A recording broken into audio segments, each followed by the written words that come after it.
All right, welcome to MazzaMedia. It's Sunday afternoon, 12:30 on the East Coast. It is May 3rd, 2026, and we are live today and ready to go with another show for you. Really a two-part show today as TC Malin rubs it right in right away about the Sixers winning last night. As we talked about the game, which was a horrible, horrible game for the Celtics, horrible ending to the series as the Bruins season ends on Friday night. The Celtics season ends on Saturday night. So hopefully there's more hope for Boston sports in the future. We shall see. So we're back. We are live. We're ready to go. We got a two-part show tonight. Basically, it's a double feature. Adam Deitch, Kelsey Fitzsimmons. We're going to talk about Adam Deitch's campaign for district attorney. We're going to then turn the page later in the program to talk about Kelsey Fitzsimmons and discuss the latest on her, which is going to be pertaining to the civil suit today. We're going to be talking a little bit more about the civil suit. We're going to be talking about North Andover matters today. We're really not going to be getting into anything family court related other than to say, she is waiting for a temporary order result, which is set to be coming out soon. Lori Mullen, I believe, projects Monday at the earliest for that. But yeah, we're ready to go. It's Sunday afternoon. I had my big breakfast this morning, which was 3 eggs, an apple, oatmeal, Quaker Oats, so 2 packages of that. So I'm all filled up for the day. My body's not that sore from 26.2 miles on the spin bike yesterday, so I'm happy to say I'm sore, but I'm not that sore. I feel like I can still do some exercise later today or maybe hike a trail. Actually, while we're on this, what's the weather like today? I know it's cloudy and windy. It's very windy out today. It's always windy. So windy. So it's cloudy. No rain in the forecast. Just a lot of wind. Just a lot of wind, basically. That's about it. So that's not too bad. So we're back and ready to go. I'm fired up for today's episode. And again, this is going to be the first of the shows pertaining to Adam Deitch, really, because I have not talked about him yet. So we're going to talk about this. Oh, sorry, 1 second. Sorry. I had one of the tabs open. I was playing this show, so I'm literally hearing myself talking on the show in one of my tabs. I always have it open just to make sure the stream starts off properly and is getting to the internet, getting out there, and is live. So I always do my double checks. Every time I go to that tab, it starts playing the audio, and I'm like, oh my God, I'm talking, and now my other self from 2 minutes ago is talking, and it's an entire mess, but not too bad. Yeah, this is going to be the first Adam Deitch show as he ramps up for September. And we're looking forward to seeing his campaign. We ran a poll yesterday as well on the MazzaMedia Twitter page. That poll is still up and available as we speak. Basically asking people, who do you think is going to win the election? So there's a primary in September primary, and then a November general election. So as always, if no one understands what a primary election is, no problem at all. I can walk you through that. Basically, a primary is like say, for example, you're voting for President of the United States, right? You have your candidate. Your candidate may be Republican. Your candidate may be Democrat. Basically, what happens is they hold a primary election. What that usually consists of is, say, like Hillary Clinton versus Bernie Sanders, and then, say, Donald Trump versus Ted Cruz, Marco Rubio, Jeb Bush or something, right? So people from whatever party will go to their primary and pick their candidate on their side. It's almost like picking the best player on your team if you're a Celtics fan, right? You vote for who the best player is, the player that you want to represent you. So that's kind of like what a primary election is. Once the primary is over, it then goes to a general election, which is basically, say, for example, Donald Trump versus Kamala Harris, Donald Trump versus Joe Biden, Donald Trump versus Hillary Clinton, right? So it's not party versus party. So in a primary election is an internal party. So if you're not familiar with that, I know we have some international folks here too. That's kind of how a primary election works. You have to win within your party first. So that's basically the way it all starts. Once you win your party, you can then compete against the other party's representatives, which could be Republican, Democrat, could be Libertarian, it could be Green Party, it could be the Random Ass Party, Tea Party, whatever. Multiple parties that could be also running against you. So that's kind of how it works. So there'll be a September primary, which will be the big one, because when you think about the fact that the candidates that are basically running right now Adam Deitch, others from the Democratic Party. You know, in Massachusetts, majority of the time leans Democrat, unless it's more like inward states. Central Massachusetts, for example, has a lot of Republican towns, but usually the majority of the state is shifted into a Democratic result based on Boston, Worcester, Springfield, the big cities. But then you have Norfolk County, which is what this is for the DA's office. And I think that this will be something that transcends political party. And I think this will be more along the lines of which candidate, if you're pro Karen Reed, you're pro Turtleboy, one or the other or both, you're leaning in a manner that's going to say basically, hey, look, let's vote for the person that's going to be a pro Karen Reed, a pro Turtleboy, a pro Sandra Birchmore, a pro Just en Route candidate that's actually going to talk about these things, because realistically, the reason why Michael Morrissey is not on the ballot and is not running is because of the fact that he knows his office is tainted. His office is very clearly tainted. Michael Morrissey was more than exposed through the Karen Reed saga. And there's a lot of people out there that know he has a bad name. I'm sure if you go to Dedham today, Legacy Place, I'm more than sure you would have seen at least 10 to 20 people out there with signs this morning, as they have been for months.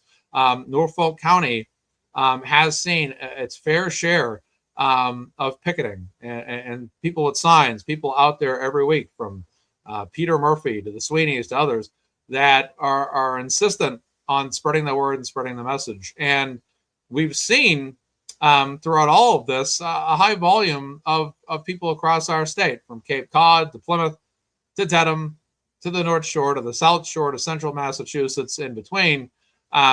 There has been an outpouring of signs, free Karen Reed, justice for John O'Keefe, justice for Sandra Birchmore. If you live in Norfolk County and you're not someone that follows these cases and is not really familiar with it, odds are you've probably seen these people out there more than enough to say, oh, yes, I'm familiar with these people. I'm familiar with, these stories, even if they don't know the nuts and bolts of it, they're probably seen the signs enough that say Sandra Birchmore, Just en Route, justice for John O'Keefe, free Karen Reed. They've seen enough of that. So I think right now, the biggest thing for Norfolk County voters, and it would basically be to, if you're someone that's pro Karen Reed or whatever your ideology may be, that's anti-Michael Morrissey, I would suggest keeping the signs going, continue to get out there, continue to spread awareness. And I'm sure there's going to be a multitude of people out there with Adam Deitch signs soon, leading up to September. Basically with politics, the primaries in September. So you got an entire summer basically upcoming to get out there with signs. I mean, I might even get out there at some point and hold an Adam Deitch sign. Just to kind of basically endorse a guy that I feel is the number one candidate in terms of the ideology of anti-Michael Morrissey, the people that have really done what they've done to Karen Reed and the trauma they've caused her, basically. And I think that, they do need a Tea Party, KY Maverick, that's for sure. But this is a big deal. This is a big deal, this election. And look, I mean, the worst thing that can happen right now is a Michael Morrissey a candidate with the Michael Morrissey ideology, who's from that same network, Greg Connor, wins. That would be horrible for Norfolk County. That's why I think it's so important. Yeah, Sandra Birchmore as well. That's why I think it's so important to have momentum going throughout the summer, and because these elections can be tough to win, especially when you're up against establishment candidates. It can be tough. I do think Adam Deitch has had a fantastic campaign so far, and I really think that the biggest parts of his campaign are yet to come. The donation link for Adam Deitch is in the description of this video. There are numerous links from Kelsey, Fitzsimmons, and onward in the description of this video. Again, it's up to you who you support, who you don't support. It's your call, as always, to decide whom you wish to financially support. But I always put those links in there so everybody has basically a plethora of links to choose from on how they want to donate. And it's up to you. But I think campaign funding, Adam Deitch, is important right now. especially when you're up against other powerful figures that could get establishment votes. And let's be honest, as much as we know how powerful Free Karen Reed has been and how powerful we have been in terms of an anti-Morrissey, anti-establishment perspective, we do know that ultimately they still will have a lot of voters voting for them. And I know that's scary to think, but they will. I mean, you look at Canton. I mean, as many people that were Free Karen Reed in Canton, how many people are anti-Karen Reed in Canton? In that town, there's still a multitude of people that, despite the Karen Reed support, there's a lot of people that insist she did it. There's a lot of people that will swear at you when you're holding a sign. I mean, I've been a couple different locations in the state holding signs, even in Worcester one time, and some guy's like, Karen Reed did it, she's guilty. I'm like, oh, for goodness sakes. But yeah, you're always going to have that. But I mean, basically, look, I think that Karen Reed being acquitted is good. Karen Reed has civil suits against her and civil suits against others. I think those will be successful. But I think the biggest thing that we've learned throughout all of this is, beyond what happened to Karen, beyond our thoughts about the McAlberts, beyond our thoughts about the Canton Police Department, and beyond the Massachusetts State Police, and even beyond Judge Beverly Cannoni, I think what we saw was a district attorney's office that I have never been to a Michael Morrissey protest at his office, but many have. But there was a lot of those in the past, and there was a lot of those for a reason, because this guy was not trusted. This guy was not to be believed. And it was believed that this guy, through all of it, is ultimately an orchestrator in the corruption, and an orchestrator in allowing this stuff to continue to go on. And that's what makes me so sick. And as Americans, as Massachusetts residents, if you're in Massachusetts, you have the right to have your opinion. You have the First Amendment right to feel how you feel about any candidate. It's just like with politics. No matter who's the president, you have the right to love them, hate them, have no opinion, or feel indifferent on them. And it doesn't matter what party they're from. American citizens have the right to vote for whichever candidate, whichever party, like or hate, whomever they choose. That's a right that you have. And as far as Michael Morrissey is concerned, thank you, Music to My Soul. I'll read that in just a moment. You have the right to get out there and say what you want. You have the right to hold a sign. You have the right to ultimately believe what you want to believe. If you do believe Karen Reed did it, I disagree with you strongly. I think you're absolutely wrong and incorrect. But you have the right to do that. If you think Karen Reed is innocent, I agree with you. I support you 100%. Thank you so much. I share the same ideology. Thank you. Yeah, it's something that needs to continue to be done, which is voicing our opinions and really keeping that 2023, 2024 momentum, and even the 2025 momentum in terms of just us all focusing on what we need to do here. And that, that starts in Norfolk County for those people, residents of Canton, that are anti-DA's office. And like I said, that DA's office, I always said Judge Beverly Cannoni was the biggest problem during the trials, because she kind of held up the process. She made it hard for Alan Jackson, David Yannetti, and all those attorneys. Literally made it easy for Hank Brennan and Adam Lally. But overall, the DA's office brought these charges. They were the ones that said, we're going to prosecute this woman. ADA Adam Lally, Hank Brennan, whomever. Michael Morrissey went out there and used what? Got $1 million of taxpayer-funded money to try the trial twice? That's $1 million down the drain for a case that should have been dismissed for a lack of evidence. There was no significant evidence to suggest that Karen Reed did it. There was speculation. There was hearsay. But let's be fairly honest with ourselves. What about the fact that anybody can accuse anybody of being a witch in Massachusetts? It's happened before. You look at Salem, Massachusetts historically. She's a witch. Burn her at the stake. She's a witch. Burn her at the stake. Oh, she said the wrong thing to me. She's a witch. Burn her at the stake.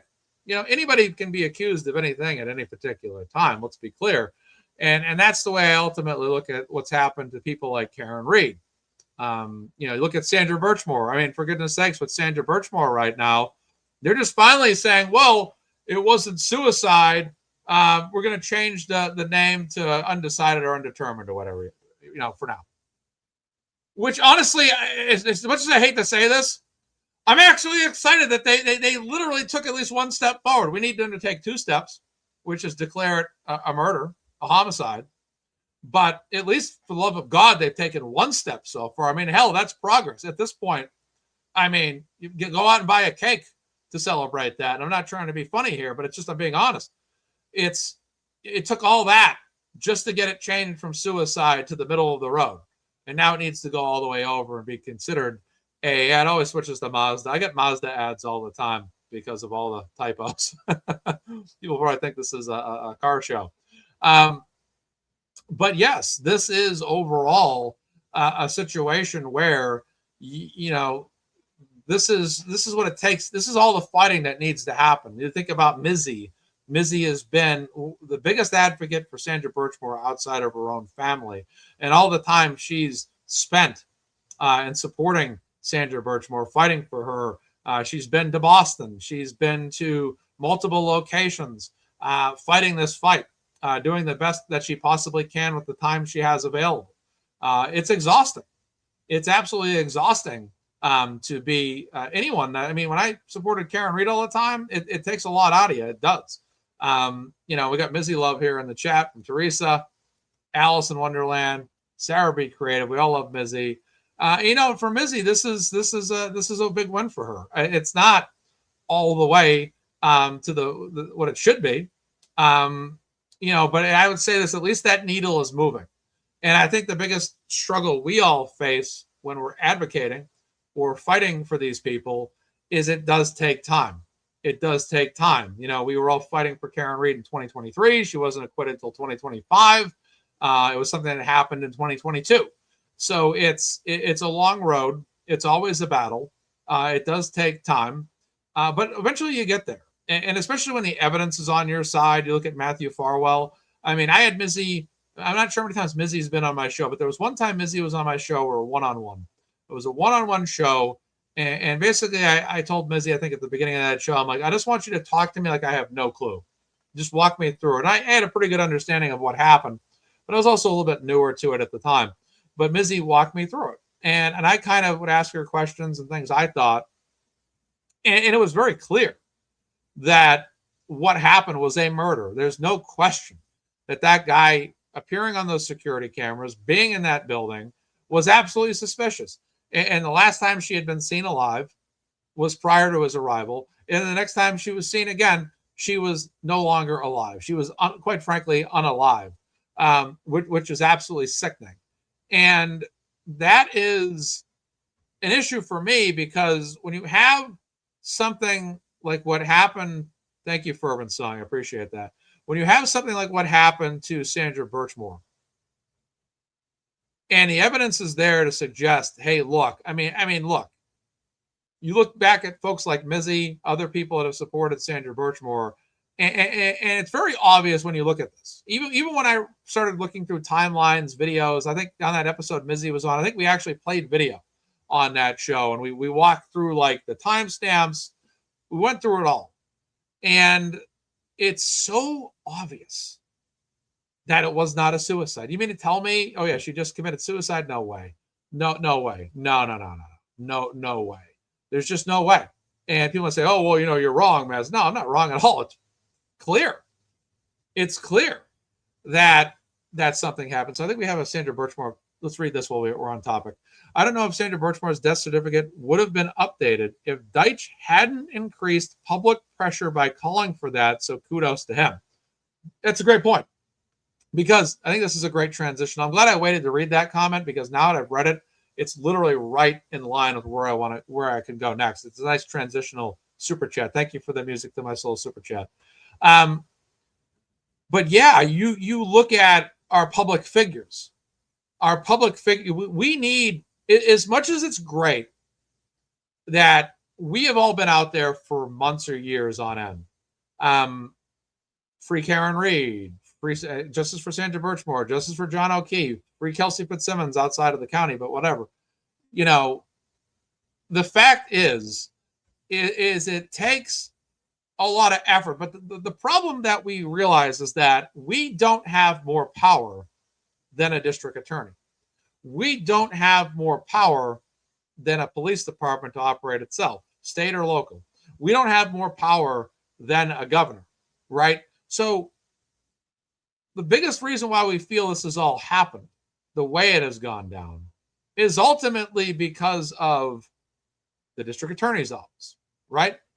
When I look at Kelsey Fitzsimmons' case, I didn't feel like it was a struggle against, in my opinion, and if people think I'm wrong, that's fine. I'll hear out your argument.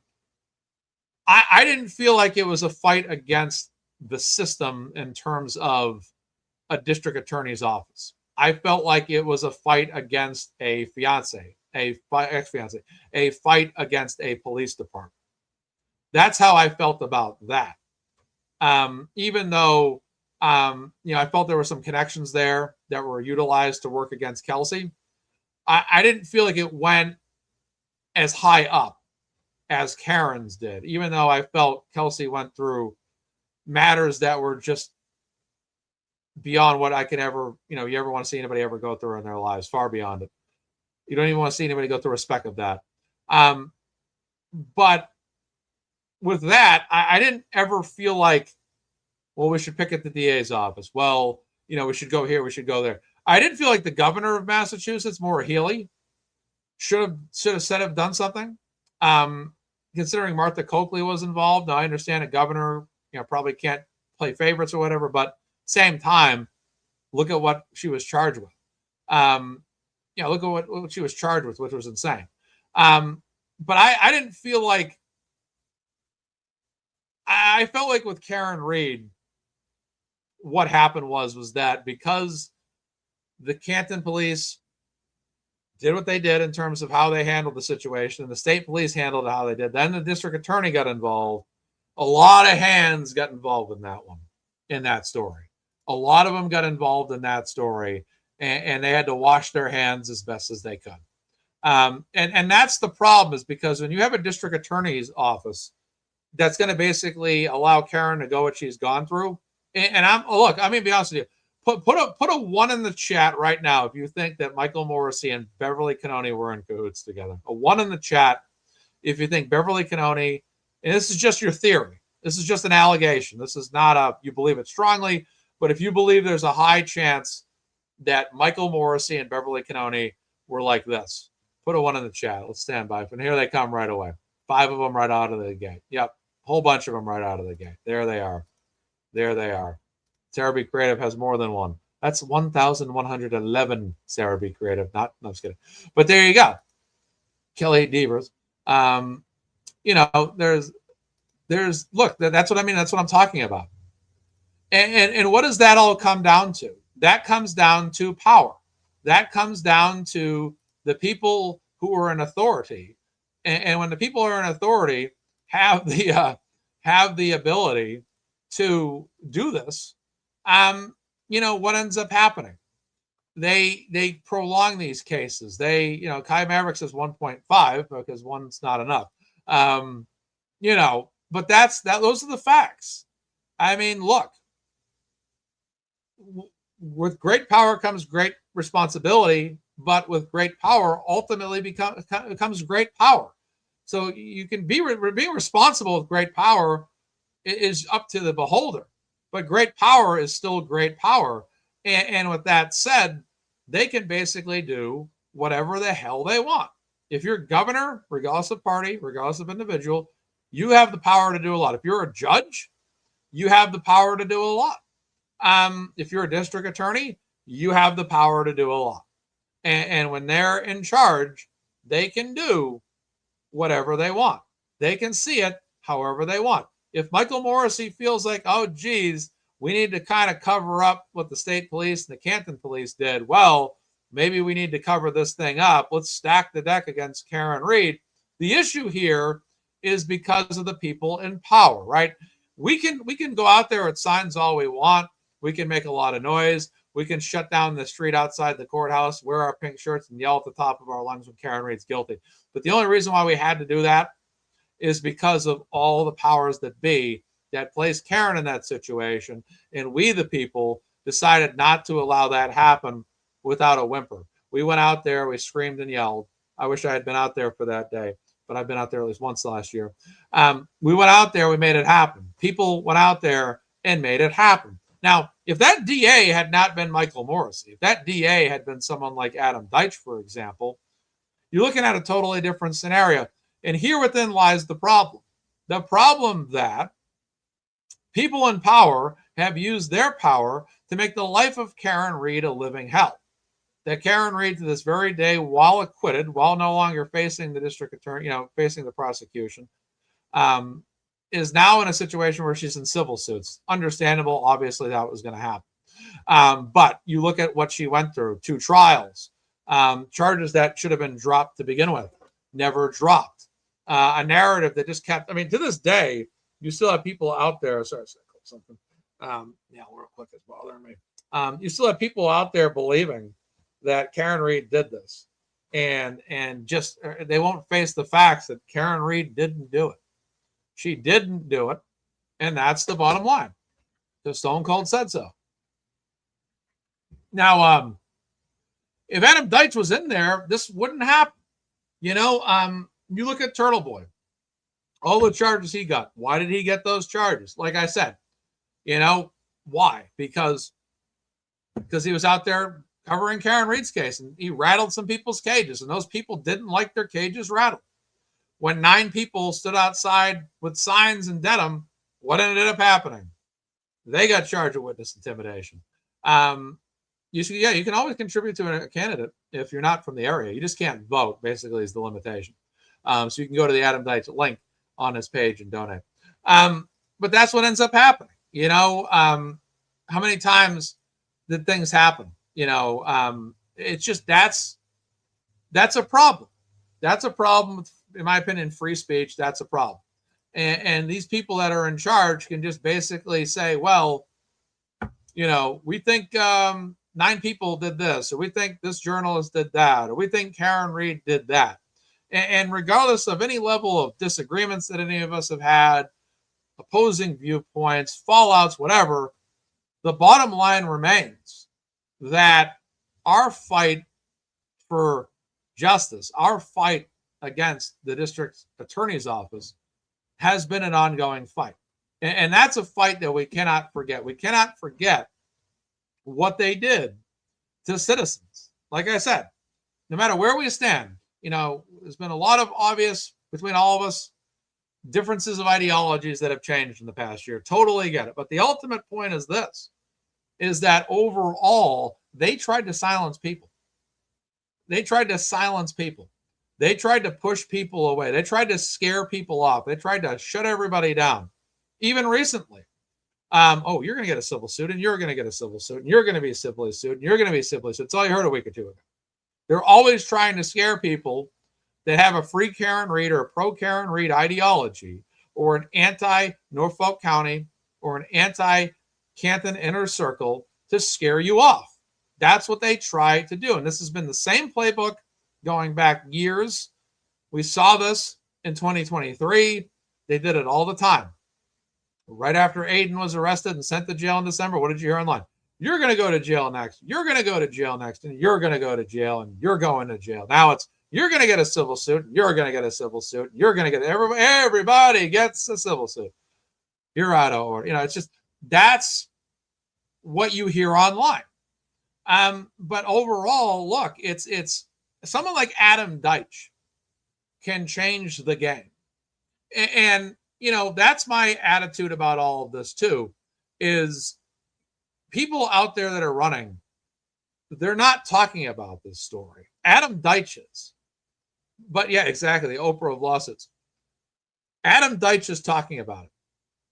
And that's all I need to hear. Now people might say, well, he might not be that candidate. He might not be that good of a candidate, perhaps. Or he might just be blowing smoke. I mean, look, to run on that message, not a bad idea. Dennis Sweeney is in the house. Speaking of people that stand and hold signs to no end, Dennis Sweeney, Brenda Sweeney, always standing up at the Canton Select Board meetings, never backing down these people. Good afternoon. The Oprah of lawsuits. Yeah, the Oprah impression. Nefarious. Good afternoon. But that's what's ultimately happening in Norfolk County is you need to have. I mean, look, I'm going to say this. I don't know how Dennis feels. I don't know how other people feel that are similar in ideology as it comes to candidates. But I just, for me, if I'm in Norfolk County and I've been a supporter of Karen Reed or I've been anti-Michael Morrissey, I can't possibly see myself voting for anybody else other than Adam Deitch, because he's the only candidate that I have seen that is out there willing to speak the narrative that we have been speaking. That what happened to Karen Reed, what happened in Norfolk County is unacceptable. And that is a big deal. That is a huge deal.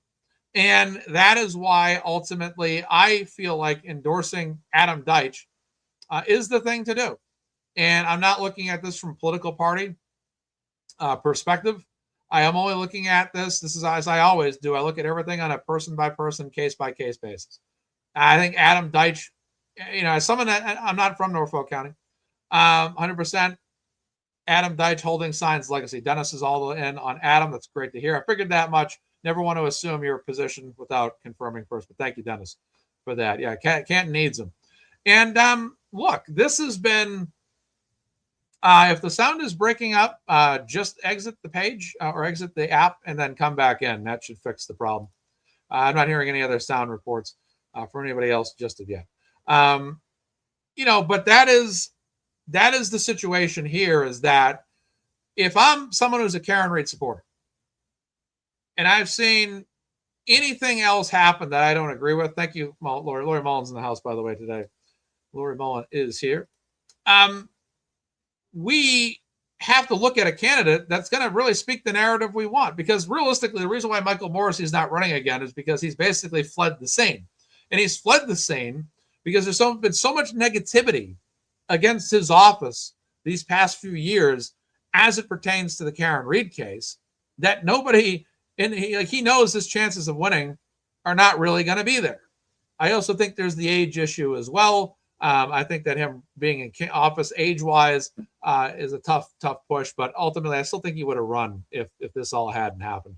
I really do think that this kind of we basically forced him out of office basically with our positive narrative about Karen, which is the only narrative about Karen is a positive one. But I look at politics there in Norfolk County in that district attorney's office, and I'm sorry, but I can't.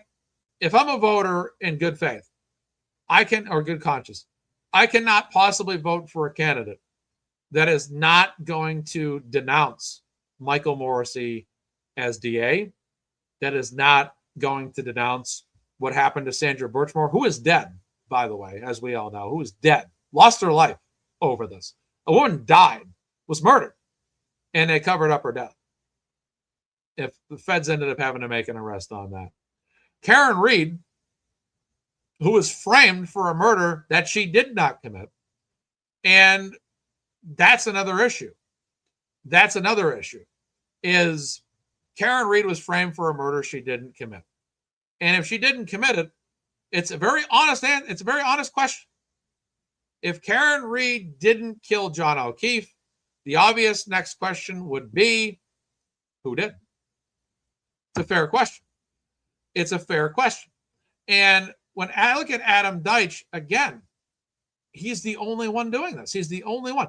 And I think that's what's starting to bother a lot of people right now, is they're worried that in the primary, Adam Deitch may lose because he's up against a lot of competition that may actually swipe some votes away from him, alternative candidates. And that's why I usually say, even in presidential politics, when you're voting Republican or for your Democratic candidate, you'll notice that there's a lot of times that sometimes there's candidates that are competing and they kind of split votes against that. Say there's 3 candidates left. One of them is the clear front runner, and the next 2 people below him are both trying to stop that upper candidate.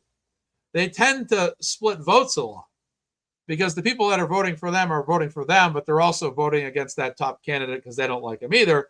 So they'll vote for the alternative candidate, but there's 2 choices out of the 3 that are alternative to the top candidate that they don't like. and then they'll start to split votes.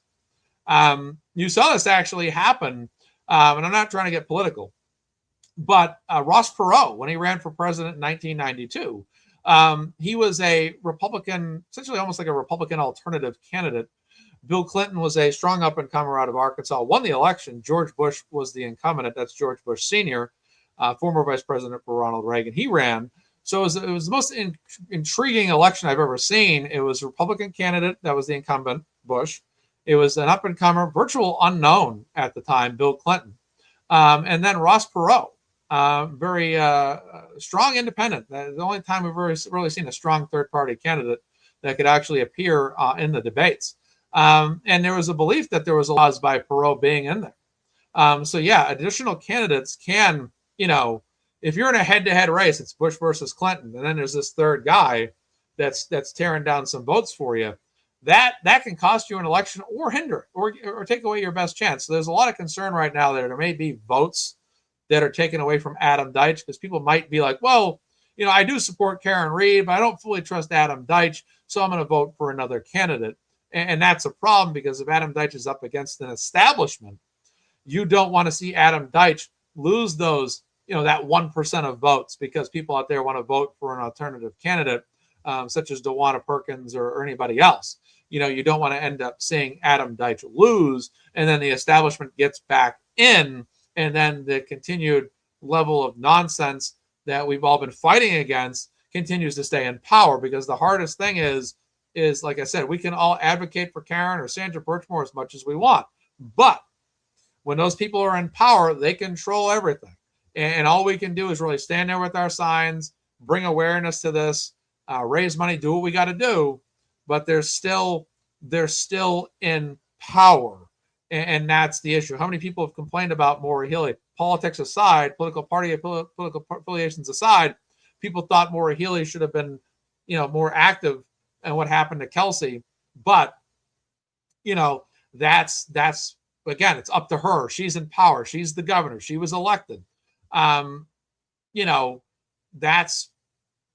ends up being an issue, because you don't want to see, in my eyes, a loss for Deitch. And then now all of a sudden it's establishment candidate back in there. Now that's still that Michael Morrissey, Good Old Boys Network is still in power. And that's what we're trying to prevent. So I'm just, I'm saying, look, I'm just hoping people will vote for Adam Deitch. And again, I'm not saying this guy's going to be a perfect candidate. I'm not saying this guy's going to do everything right. I mean, I don't know everything about him either, but I don't know everything about any other candidate. But I just feel like in terms of being a Karen Reed supporter, someone that's been an anti-DA's office, to me, he's the clear choice. He is the clear choice for office. He is the clear person that I think that can get in there and give you the best opportunity, the highest percentage chance to have. And that's the thing. Like, we always want to vote for people we think are going to change the way things are. They may not do that. They may only partially do that. They may not fully do it. They might not meet our expectations.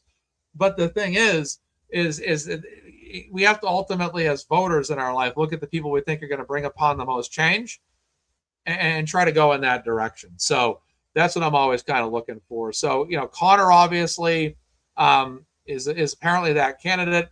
But again, there's going to be a lot of vote splitting out there. And I don't want to see Adam Deitch get out of there, because we don't really know how strong the stronghold is in terms of, like I said, there's a lot of Karen Reed supporters, but across the entire county, we don't necessarily know how many of them are necessarily going to be out there voting, out there getting the word out there getting the message out.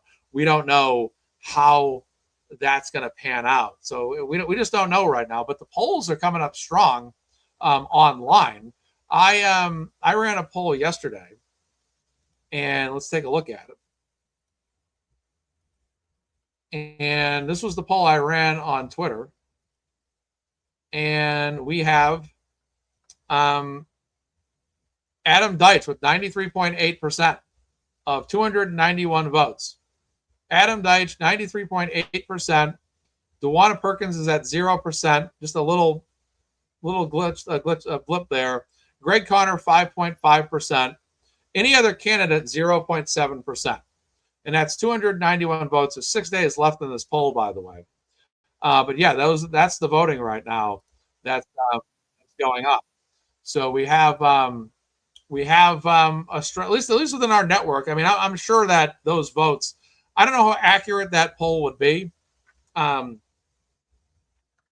because it's a high sample size of people that are anti-Morrissey's office, pro Adam Deitch, where it's not necessarily an active reflection of how the entire county is voting. You know what I mean? So it's only a sample size of 291 people at best. So that's where we're at with this. So yeah, oh, excellent. You're sitting on the beach today. That's fantastic news. Great to hear. Great to hear. And all right. So yes, so that's exactly what I'm thinking in terms of this campaign is everything in terms of Adam Deitch needs to be going on as strongly as possible in terms of voters, people getting out there, people voting. Well, that's what I'm talking about. That's exactly where I'm getting at, is that it's just a poll online. It's not reflective of actual, not only voters from Norfolk County, but people from Norfolk County that are actually registered voters. You know, that's another thing that is important to consider. So in terms of our poll, you know, it came out strong in favor of Deitch, but, you know, in terms of how Norfolk County is going to vote, you know, we're going to have to wait and see on that and see how that ends up panning out. We'll see. I know exactly how many of those voters are actually on X exactly, but it is good to see the general, you know, opinion of what people think. And again, the question was not who will you vote for. The question was who will be the next district attorney in Norfolk County. So yeah, it's like I said, he's got to win. He's got to find a way. And you know, like I said, I just think like the biggest thing we can do is spreading awareness, picket signs, you know, get your Adam Deitch signs, stand in your corners, raise awareness. There was a group this morning, obviously, the Legacy Place group that's always been out there. They've been holding signs for Adam Deitch as well. Continue to do that. I think that's the biggest thing you can do is spread awareness. Donating, obviously, you know, funding a campaign is one of the biggest things you can do. The more money, the more advertisement that he can do, and all of that. So Brookline News released an article recently. This summarized what was going on in Norfolk County. So we got Brookline News here, and Adam Deitch right there on the far right. This was April 28th, and this was at the Boston College Law. Some candidates here: Mary Lee, Jim Baccarat, that's Dewana Perkins on the left in blue, and then Adam Deitch on the far right for you. And the poll is on my X page. It's on Twitter. Or as the Broken Baker calls it, he calls it the Twit Twat. That's what he always calls it. So this week, there was an article summarized by the Brookline News. Candidates for Norfolk County District Attorney laid out competing visions for the future of the controversy-ridden office. So there you go, ladies and gentlemen. I mean, that's right in the article right there. So absolutely. Is that the Mizzy? Is this the Mizzy? Excellent. Yeah, you got it. The Mizzy. Oh, she changed her name on Twitter and on YouTube, rather. Mizzy's in the house. Everyone show some love and appreciation for Mizzy and all she's done for Sandra Birchmore. That upgrade on that decision was not entirely what we wanted, but it was a part of the. It was one step forward in the race to help her out and get that change. So that's fantastic. Happy about that. Okay, it is the Mizzy, ladies and gentlemen. Word got around that I was talking about Mizzy. Very good. Yep, we had some good things to say about you, Mizzy. All right. So then again, it says right here, controversy-ridden office during the first public forum of the race last Wednesday at Boston College Law School, hosted by Rappaport Center for Law and Public Policy. Speaking before a room of students, legal professionals, and community members, 4 of the 6 Democrats vying for the office, Dewana Perkins, Jim Barakat, Macy Lee, and Adam Deitch, all agreed on one point. After the September primary and November general election, the next district attorney's central task will be to restore public trust after 16 years under outgoing DA Michael Morrissey. Now, I want to make a comment here about these other candidates and why they concern me a little bit in terms of not necessarily having a clear vision in terms of going in a direction that is more favorable towards the ideology of anybody that's been anti Michael Morrissey, is that I can't be convinced that those candidates, and I'm not well versed on them, let me be clear about that,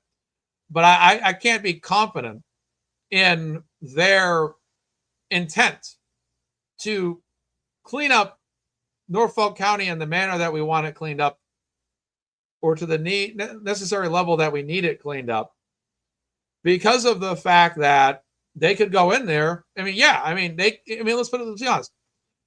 Adam Deitch aside, Greg Conner aside, any other candidate that go in would be an upgrade to Michael Morrissey. There's no question about that at all. There's no question that they would be a better candidate. They would be a more trustworthy candidate. There's no question. However, do we know what their intent is in terms of actually making a difference, in terms of dropping charges against people like journalist Caidyn Carney? Would Adam Deitch drop all of the charges against him? What would happen? You know what I'm saying? That's been something that that's what I'm looking for as well. I'm not looking for a candidate to say, well, I'm going to go in there and I won't do bad things like Michael Morrissey. I'm not looking for, if I'm a voter, this is my opinion, of course, I'm not looking for a candidate that's going to say, well, I won't be bad like Michael Morrissey. Okay, cool. You won't be bad like him. Good. Okay, great. That's nice. But not being good and not being bad is not my concern. Bringing actual change to the damages that have been caused in that county, this is a cleanup job. Let's be clear about that. This is a cleanup job. Somebody needs to go in there and clean up the messes. Look at cases. And I'm not just talking about what happened to Karen Reed, what happened to Sandra Birchmore, the charges against Caidyn, the charges that happened years ago against the Canton Nine. I'm not talking about that of and in itself. I'm talking more expansively. What about all the things that have happened in that office over the decades that we've never heard about? There's probably somebody sitting in a jail cell right now that's been sitting there for 15 years that got framed for something they didn't do, that got screwed over by that office, that's aged 15 years, and there was never any voice for them because their story never got out. That stuff was never brought to attention. Those are the kind of cases that keep me up and make me sit there and say, hell, what the hell is going on? And the candidate just can't go in there and say, from this point on, I can promise you that this office will not be corrupt like the previous one. This is going to be an office that you can trust, unlike the previous one. I'm not looking for that. I'm looking for, the last office was corrupt. When I go into office, I'm cleaning everything up. I'm opening up all the books on every single other case that's ever happened. I'm digging in on that, and I'm going to look into and understand what the hell happened. And I want to understand why everybody that has a controversial case is in jail right now, and if they should still be in jail right now. And if they were wrongly accused of something or falsely charged for something, we're going to eradicate that. We're going to amend that. We're going to expunge that. That's what I'm looking for in a candidate. And I'm hoping Adam Deitch will be that kind of candidate for Norfolk County. That he'll go in there and say, okay, what has the last district attorney done? What has he done? Besides these stories that we know about, what else has gone on here? Because it's the age-old tale. If it's happened to Karen Reed, you can bet your bottom dollar it's happened to other people in that county. And these are stories from people we've never met. These are stories from people we've never heard. These are stories that maybe never saw the light of day. These are stories of people that maybe didn't know anybody, got isolated, got thrown in jail, and then they had no opportunity to ever speak for themselves, and they didn't have the money to afford attorneys. We donated so much money to so many people to have attorneys to represent them. These could be people that never had that opportunity, never had people like ourselves to back them up, to do the fundraisers, to donate the fundraisers, to stand outside with signs, to do what Missy's done for Sandra Birchmore. And even though Missy's done what she's done for Sandra Birchmore, look how long of a road it's been. And we still don't have this thing charged as a murder yet. Still don't have that done. Despite all of Mizzy's efforts, despite all of our efforts, how hard this has been. This has been a long road, and it's not an easy road. But it will be a lot easier if Adam Deitch is the candidate, because I think he gives Norfolk County the highest percentage opportunity to turn things around. And not only turn things around, look back at things that have happened in the past and make about change. But that's what needs to be, as he's selling his message. And like Mizzy says here, still have a long way to go. Exactly. Still have a long way to go. And despite Mizzy's best efforts, all of our best efforts across Sandra Birchmore, Karen Reed, other cases, it takes a while to get there. It really does. It takes a long time to get that progress. It really does. That's why it's important not to give up. You know what I'm saying? Because we know with time, things will turn around. So that all said, that's why I think Adam Deitch is the candidate that I'm endorsing. And I think he's the candidate that has the highest percentage chance of putting Norfolk County in the best place to move on and escape from the Michael Morrissey rule, and to also look at a lot of cases in that state. Because, look, when Karen Reed, I had never heard of Sandra Birchmore. I had never heard of Just Don Root. I met Just Don Root's family. I was outside the Karen Reed trial, and a member of Just Don Root's family approached me. Never heard about this case before in my life. Sandra Birchmore, up until 2 years ago, had never heard about this case before. The only reason why I heard about this stuff was because of the Karen Reed case. So because I heard about the Karen Reed case, suddenly I started to hear about all these other cases. And that's exactly what I came to expect, is that Karen Reed's case could also, in its being popularized, could also bring more light to other cases that maybe for someone like me at the time that was not consciously aware of these cases would now suddenly start to be alerted of that. Look at Kelsey Fitzsimmons' case. We talk about, Mazza, you raised $50,000 for Kelsey. Unbelievable. Congratulations. You're awesome. Well, thank you. Thank you. But I'm never doing that, because I'm not, if I don't get involved in this after learning about the Karen Reed case, then I never start doing fundraisers for Karen. I never start to do fundraisers. I never say to myself, Mazza, you should follow the Kelsey Fitzsimmons story. What's the Kelsey Fitzsimmons story? Well, it's the story about this woman that was basically falsely accused. This is some information on this. Then the next thing you know, I start following a case and, start helping out. Other names being listed by Bob is the name. Just en route, Craig Casey. Craig Casey, I'm not familiar with. I'll have to look into that one, I guess, as well. But I'm not familiar with that one. Nizzy says that Deitch is a Democrat, but he's more like an independent. His campaign and ideas are different. I'll tell you one thing about running for office in Massachusetts is they're really, even as president, running as independent, it's extremely difficult. I think there's like one or two independents that are sitting on the lower chamber of Congress right now in the United States. It's difficult to be an independent, because when you're a Republican or Democrat, you have your built-in, once you win your primary, you have your built-in voting base. You know what I'm saying? Because, the Republicans are going to vote for the Republican. The Democrats are going to vote for the Democrat. The independent voters are going to decide. But when you run as an independent, it's hard to do, because you're not going to have that automatic built-in party base that's going to show up and vote for you. So that's, like she said, if he's more independent than Democrat, he's going to have to run as a Democrat, because he's going to need his built-in voter base. You have to have the built-in voter base. That's important when you run. But like I said, for me, I'm looking at the candidates themselves, which candidate fits the narrative and agenda that I'm looking at. Unfortunately, I can't vote in Norfolk County, but I'm looking at a candidate I think best represents the change that I'm praying for Norfolk County.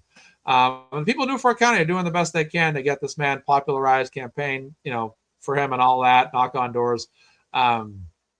Allison, looks like we need another popcorn fundraiser. Yeah, I agree with you, Allison, on that point too. Need another popcorn fundraiser. Oh, he would definitely debate Connor, but you saw Connor didn't show up for the Boston College law debate. All the other candidates were there, but not him. Let's go back to this picture. And you'll see here from left to right, the moderators to the left, DeWanna Perkins in blue. Speaking is Jim Baccarat. Next up is Macy Lee. And finally is Adam Deitch. So you had 4 of the candidates in attendance, and not one of them was Greg Conner, which is and I imagine, obviously I sound like Jimmy Stewart. I don't even know how to do an impersonation. Okay, let's see.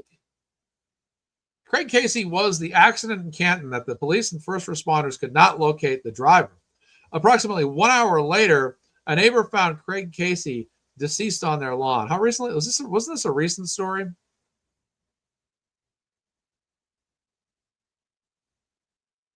Oh, I think I heard this story. I think sometimes I hear these stories, but I don't put the story and name together in terms of head to head. Okay, no, understood. Thank you.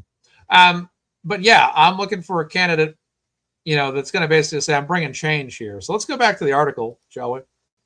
All right, maybe we'll go down lower here. Let's see, right there. No, I don't like that. Let's go here. No, it's not good. Let's try again. Let's go here, right there. Okay. All right. So, 4 of the candidates showed up, and kudos to these candidates for showing up. Speaking before a room of students, the 4 were all there. They all agreed that the public trust must be restored after 16 years under outgoing DA Michael Morrissey. Morrissey's office has faced intense scrutiny over its handling of several high-profile cases, most notably the prosecution of Karen Reed and the death of Boston police officer John O'Keefe. A jury found Reed not guilty of murder, and questions about the integrity of the investigation drew international media attention. The office has also come under scrutiny in the death of Sandra Birchmore, a 23-year-old whose case is now being investigated by federal authorities as a homicide after the state office of the chief medical examiner ruled it a suicide. Yeah, they ruined the ruling. Her ex-boyfriend, Matthew Farwell, a former Stoughton police officer, has now been charged with her murder. The 2 candidates not in attendance were Greg Conner, again, from that Michael Morrissey network, and Greg McClellan. Not sure why he made it, not familiar with that candidate. All right, so it's hard to overstate the importance of the role of district attorney. Moderator Stephen Van Dyke, an assistant clinical professor at BC Law and former public defender, told the audience. The DA, he said, shapes the lives of more than 700,000 Norfolk County residents by deciding which cases to prosecute, setting bail and sentencing recommendations, and establishing broader priorities for the justice system. Basically meaning that Norfolk County has the right to determine if a journalist is committing witness intimidation and a slew of other matters. That's for sure. I hate that they call him Sandra's boyfriend. He was no boyfriend of Sandra Birchmore. He was her groomer and her rapist. I agree with that 100%. Well said, Mullen. Well said, Lori. Absolutely. Thank you so much, Jordan, for stopping by. Some shout out to Mizzy there.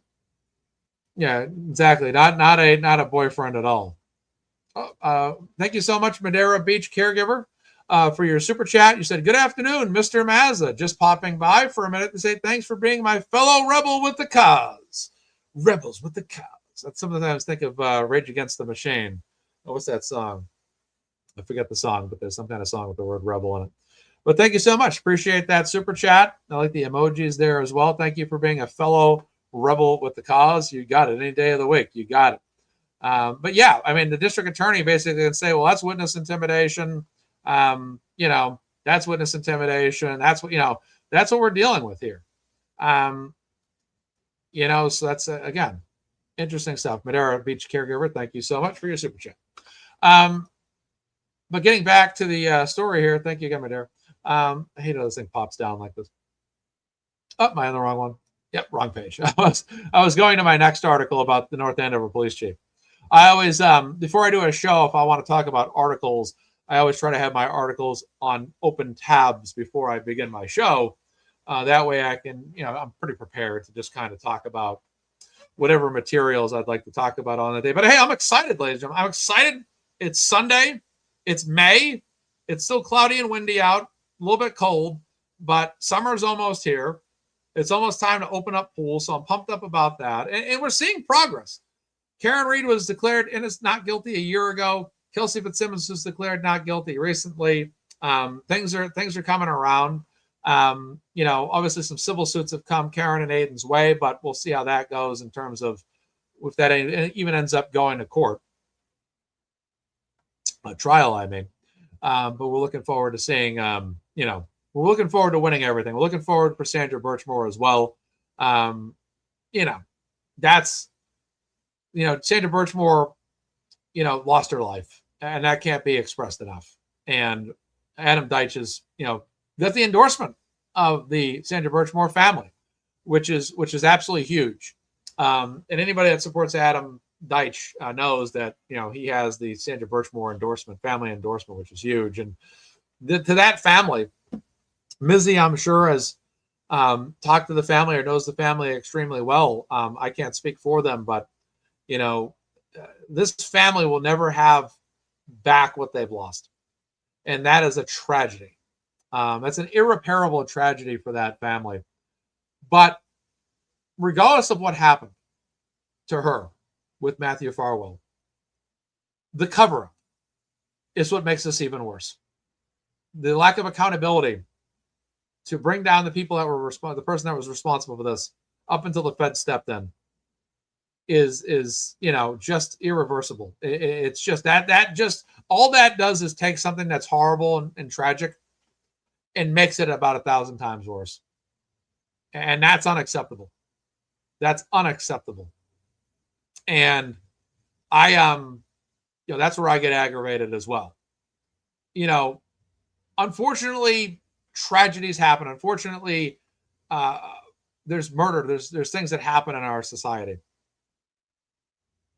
But in a lot of cases, not all of them, there's an outcome that's favorable towards the person that was the victim. In other words, the murderer went to jail.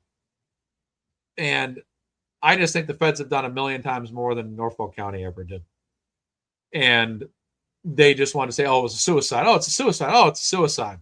Mizzy's here. Mizzy's been all over the internet. It's not a suicide. They covered it up. They basically, instead of framing her for, like Karen Reed got framed for murder, they basically framed Sandra Birchmore for what happened to her. That's so disgusting. And while her losing her life is tragic, horrific, the fact that at the very least, it's like in any murder. It's horrible that happens, but don't you, on top of that, try to tell me, say, for example, my loved one, my family member, committed suicide. Don't you try to cover up what really happened. Because it's already sickening and beyond unacceptable what's already happened with that person losing their life. And now you're going to tell me or tell their family or tell anybody else out there that it was a suicide. And you're going to cover this up? Unacceptable. Everybody in Norfolk County should be outraged about what happened to that girl. The feds sure as hell know what the hell happened because they sure as hell arrested that guy, didn't they? They stepped in, they took care of that. They sure as hell did. I try not to swear much in my program, and when I do, I try to keep it light. But this is a girl that was murdered. And they said, oh, yeah, she committed suicide. Stop it. And again, these are only the cases we know about. These are only the cases that we're aware about. Who knows what other cases have happened in Norfolk County, across the state, across this country, that have been covered up and everyone thought, they told the family in one case, your family members committed suicide when they were really actually murdered. And there might be some families that's actually happened to. How many times have you heard stories of people ODing on drugs when they were really murdered? But nobody ever knew. It's sad. Unfortunately, this stuff is not preventable entirely. But at the same time, you want to live in a society that while tragedies, while these horrific stories happen, there's a level of justice. There's a level of truth that can come out in them. You know, you never want to live in a world where all is hopeless. And you certainly don't want to live in a county where the district attorney's office just decides to say Sandra Birchmore committed suicide and Karen Reed killed John O'Keefe. You certainly don't want to live in a county or under a district attorney that basically their office operates that way. Certainly don't. And that's what this election's about. This is a huge election. It's a huge election for Norfolk County. It really is. And the people that are out there, I'm telling you, the people that are not aware about all this, they need to come out. I'll say this, people in Norfolk County that are aware of this, they got to make the people that are not aware. And I hope they're aware. I hope they are. Seriously, Tressa makes a comment here. Make no mistake, there's a cemetery filled with victims from these people. Yeah. Yeah. I mean, honestly, that's a powerful statement. Powerful statement. That was a glorious day in August of 2024 when the feds arrested Farwell. Was that 2024 or was that 2025, or has time really gone by that quick? Wasn't it 2025? Has it really been 20? Was it really 2024? I think actually you're right. It was after the first. It was after the first Karen Reed trial. Time's gone by very quickly. But yeah, this is a tragic case for Sandra Birchmore, and that's what they've actually. This is what I mean. Look, I'm going to say this to everyone in Norfolk County. This is what your district attorney's office has shown you. That if your daughter was murdered and they had a vested interest in the outcome of who committed that murder, they could cover that up and just say, well, she committed suicide. That's a scary thought. Or if you're Karen Reed's parents and they say your daughter killed her own boyfriend by driving back in reverse and riding into him. And don't pay any attention to the dog and bite marks on his arm, bite and scratch marks on his arm, because that's really just shattered taillight is what it is. That's the level, like Rita Lombardi used to say, the level of gaslighting in Canton is unbelievable. It is. And they don't like Rita Lombardi over there on the other side. I've seen them complain about her online. Too bad. Rita Lombardi's fucking awesome. I'm F-bombing for Rita because I love Rita. Love Rita Lombardi. Absolute frontline badass. Absolute badass. Miss that woman. She was unbelievable to watch in person and on camera. Awesome person. And the Rita love's coming in the chat here. It is the Rita love. Yeah, taillights don't bite. Dina Wartschow, some love for Dina. Dina's been a frontline badass. The Sweeneys have been frontline badass. There's a lot of frontline badasses out there. Those people make a difference. They make a difference. It's been an interesting past couple of years in this world, just in this particular universe of Massachusetts cases. Just seeing what's gone on. I've always been someone that's kind of aware of corruption, but I was not aware of the specific corruption that was going on. But you've seen what's happened here, and it's just like, man, this is unbelievable. Yeah, I know. Taillight would, that's a great point. Taillight would also have a much more random pattern, and there's only one thing I would say too about that is that some of the scratches and claw marks seem to not only be pattern wounds, but they all seem to be similar in size. How could that be possible? It's just the level of gaslighting is unbelievable. Oh yeah, that's no, taillight caused that. There's people online that will tell you taillight caused that. Oh, it was taillight. Taillight made that happen. Karen Reed did it. Taillight made that happen. Oh, really? Oh, the Google searches never happened. Why are they there then? Why are there Google searches on that? How did that Google search get there? Didn't put itself there. If I Google search for animal crackers right now, my history will say you Google search for animal crackers at 1 hour, 1:40 in the afternoon on a Sunday. If I search for why did the Boston Celtics lose in disgrace last night, we'll show that I did that. You know, it's Dr. Marie Russell, great lady, love her to death, love her to death. She was awesome. She put up a fight against old Hanky as well. Hanky. But you know, hell, this is the level of nonsense they're going to tell you, and I'm not going to sit there and you know sit there and buy into this stuff either. Oh, you know, you guys are wrong. I've heard it before. MazzaMedia thinks that Karen Reed's innocent. MazzaMedia is a moron. You know, MazzaMedia is a moron. It's clear that Karen Reed did this. Oh my God, Karen Reed did this. Karen Reed made this possible. Karen Reed killed John O'Keefe. Karen Reed did it. That's all you ever hear online from the people on the other side. Look, I'll be honest with you. I'm going to roast anti-Karen Reed right now. How the hell do you possibly conclude that Karen Reed did this? I'm serious. Listen to me. When I started following this case, I had no interest in the outcome in terms of like how that pertains to my life. Karen Reed being innocent or guilty in no way affects my life. Prior to me starting to follow this case, become invested, now it does. But why would I, as an outsider learning about this case, just sit there and have a reason to think she's innocent? And when I look at the data, because it's the same thing with Kelsey Fitzsimmons' case. I was still studying Kelsey Fitzsimmons' case leading up to the trial. I would ask myself every day, am I wrong about anything? Am I misguided about anything? Have I misjudged anything? Have I misperceived anything? I'm always asking myself these questions because I go online and I talk about free Karen Reed, justice for Kelsey Fitzsimmons, all that stuff.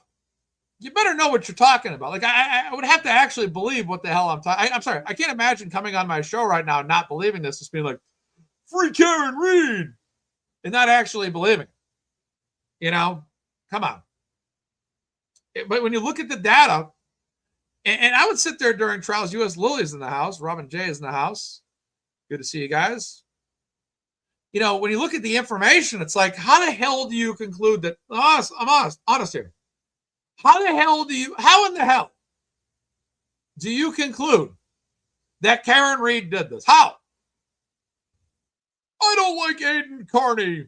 Everything Aiden Carney says is wrong. And that's why I think Karen Reed did this. Are you kidding me? Are you joking?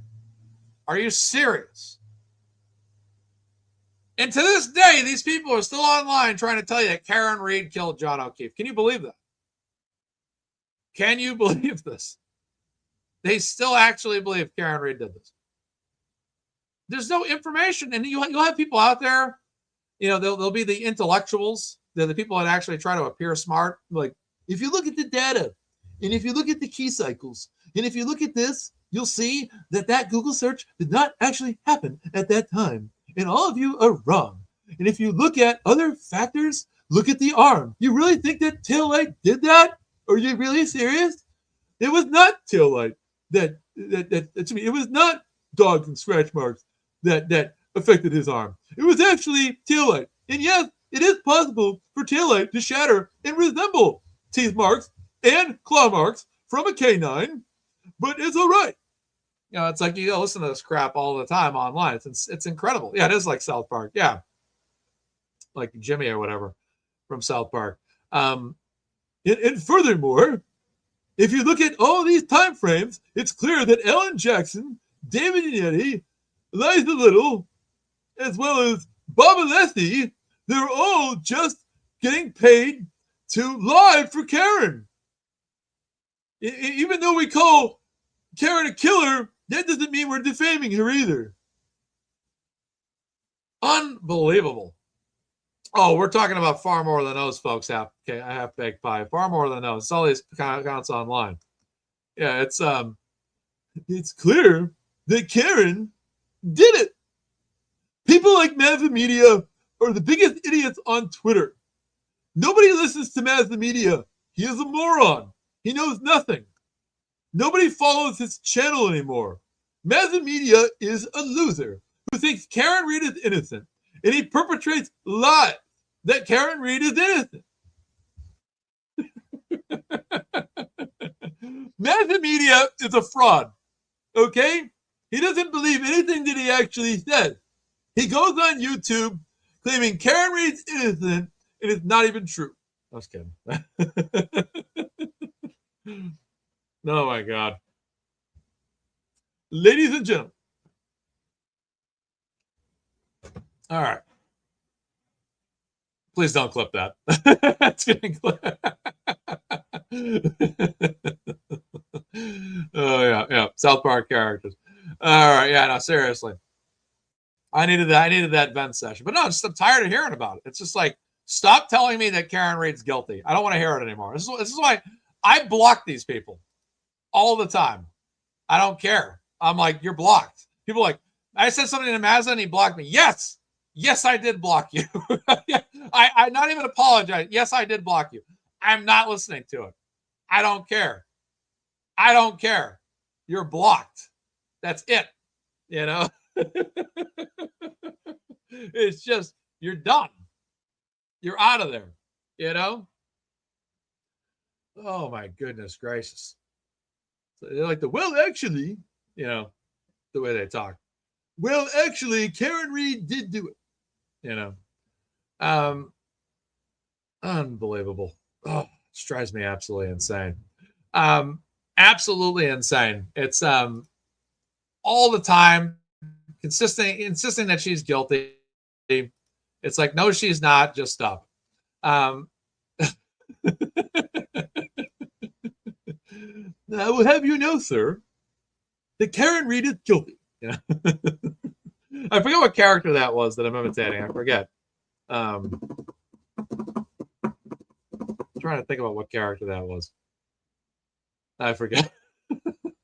Oh, boy. Well, whatever. All right, moving along. All right, continuing. Let's find the right screen. Not that screen, not that screen, that screen. That's the screen. All right, so it's very hard to overstate the importance of the role of a district attorney. All right, as we know, over 700,000 Norfolk County residents, their lives are shaped by this DA. Which cases to prosecute, setting bail, sentencing recommendations, and establishing broader priorities for the judicial justice system. While all candidates were critical of the DA's current state, Deitch, a former federal prosecutor, which is a great background, by the way, if he can prosecute at the federal level, he can handle the DA's office without question. With the background investigating corruption, was most explicit in placing blame on the present office holder. Now that's my kind of candidate right there. You know, that's my kind of candidate right there. All right, for the last 16 years, Michael Morrissey and his leadership team have created and maintained a two-tier system in Norfolk County, said Deitch, arguing that law enforcement personnel are often treated under a different set of rules than other civilians. Would anybody, do you guys think that, put a 2 in the chat. We'll go with number 2 now. We already used number 1. Put a 2 in the chat if you think that law enforcement personnel in Norfolk County are often, or at least partially, treated under a different set of rules than other civilians as it comes to cases involving Karen Read and Sandra Birchmore. Put a 2 in the chat.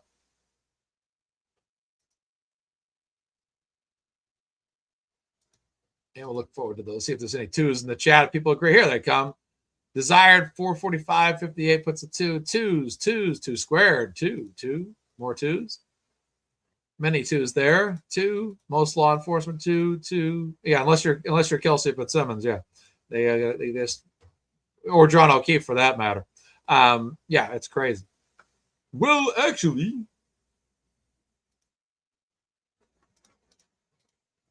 all the 2s. Yes, every 2 possible. 2 times infinity. 2 times infinity. So many 2s there. So you have it. Different set of rules than other civilians.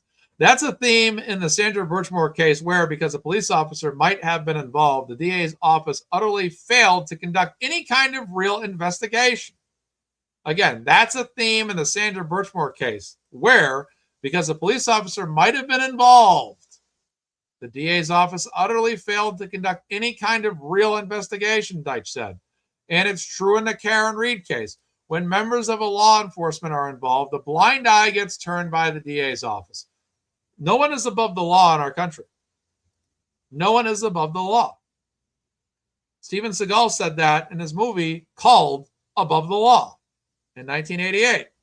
He said, no one is above the law in this country.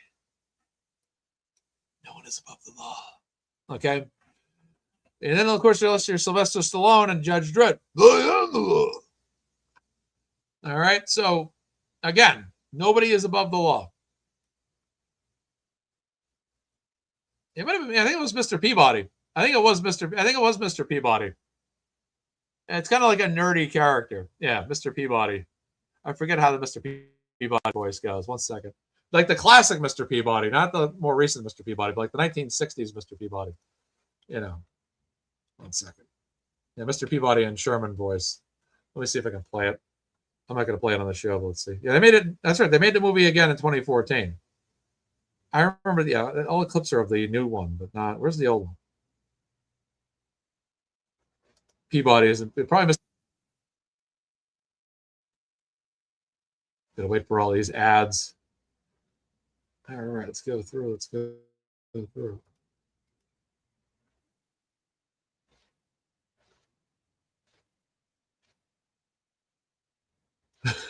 No, that's not the voice, but yeah, that's not the voice. Yeah.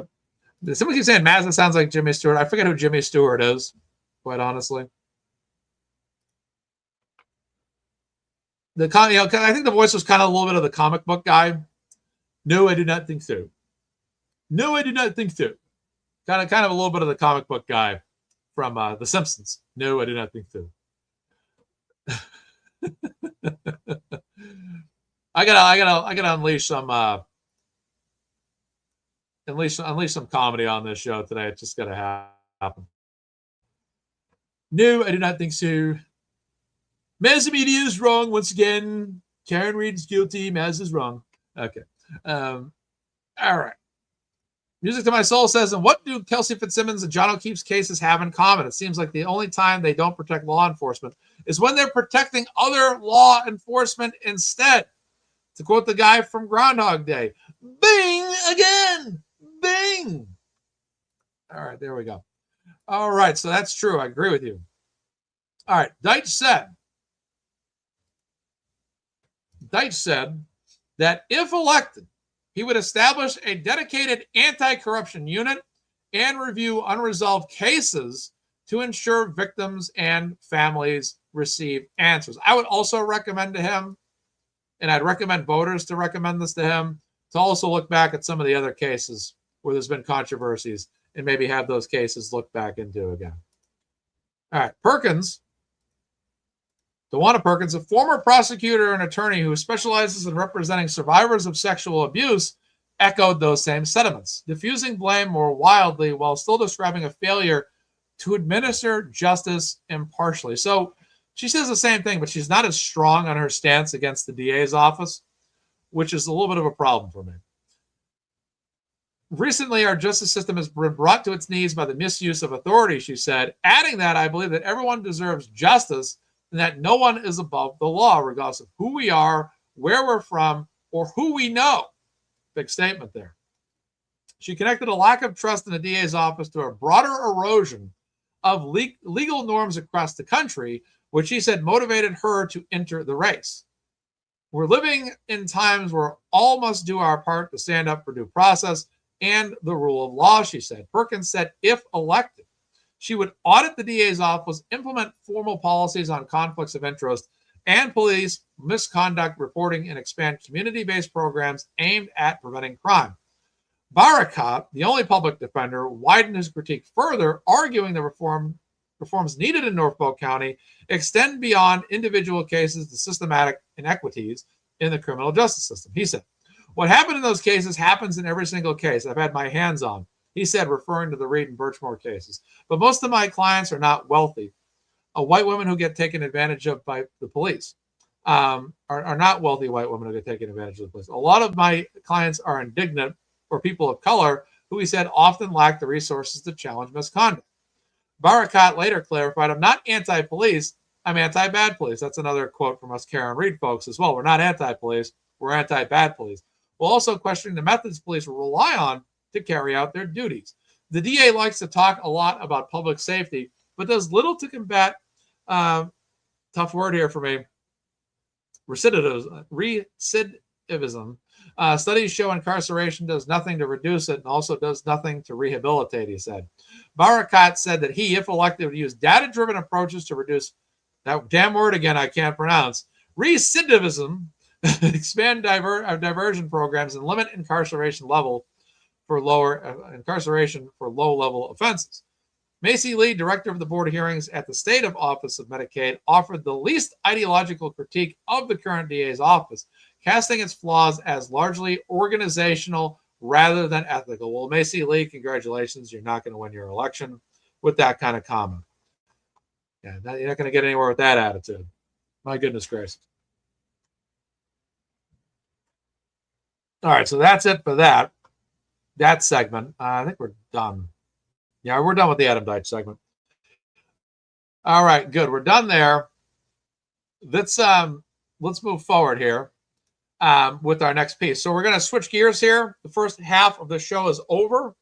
The Adam Deitch portion's over. Again, to recap this segment, I'm supporting Adam Deitch.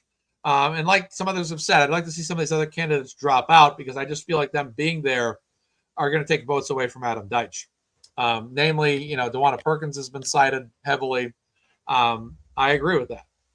And but do I think she's a good candidate? It seems like she's all right, but I don't know if she's not giving to me. I like the more forward type of comments from Adam Deitch, the more strongly rooted comments from him.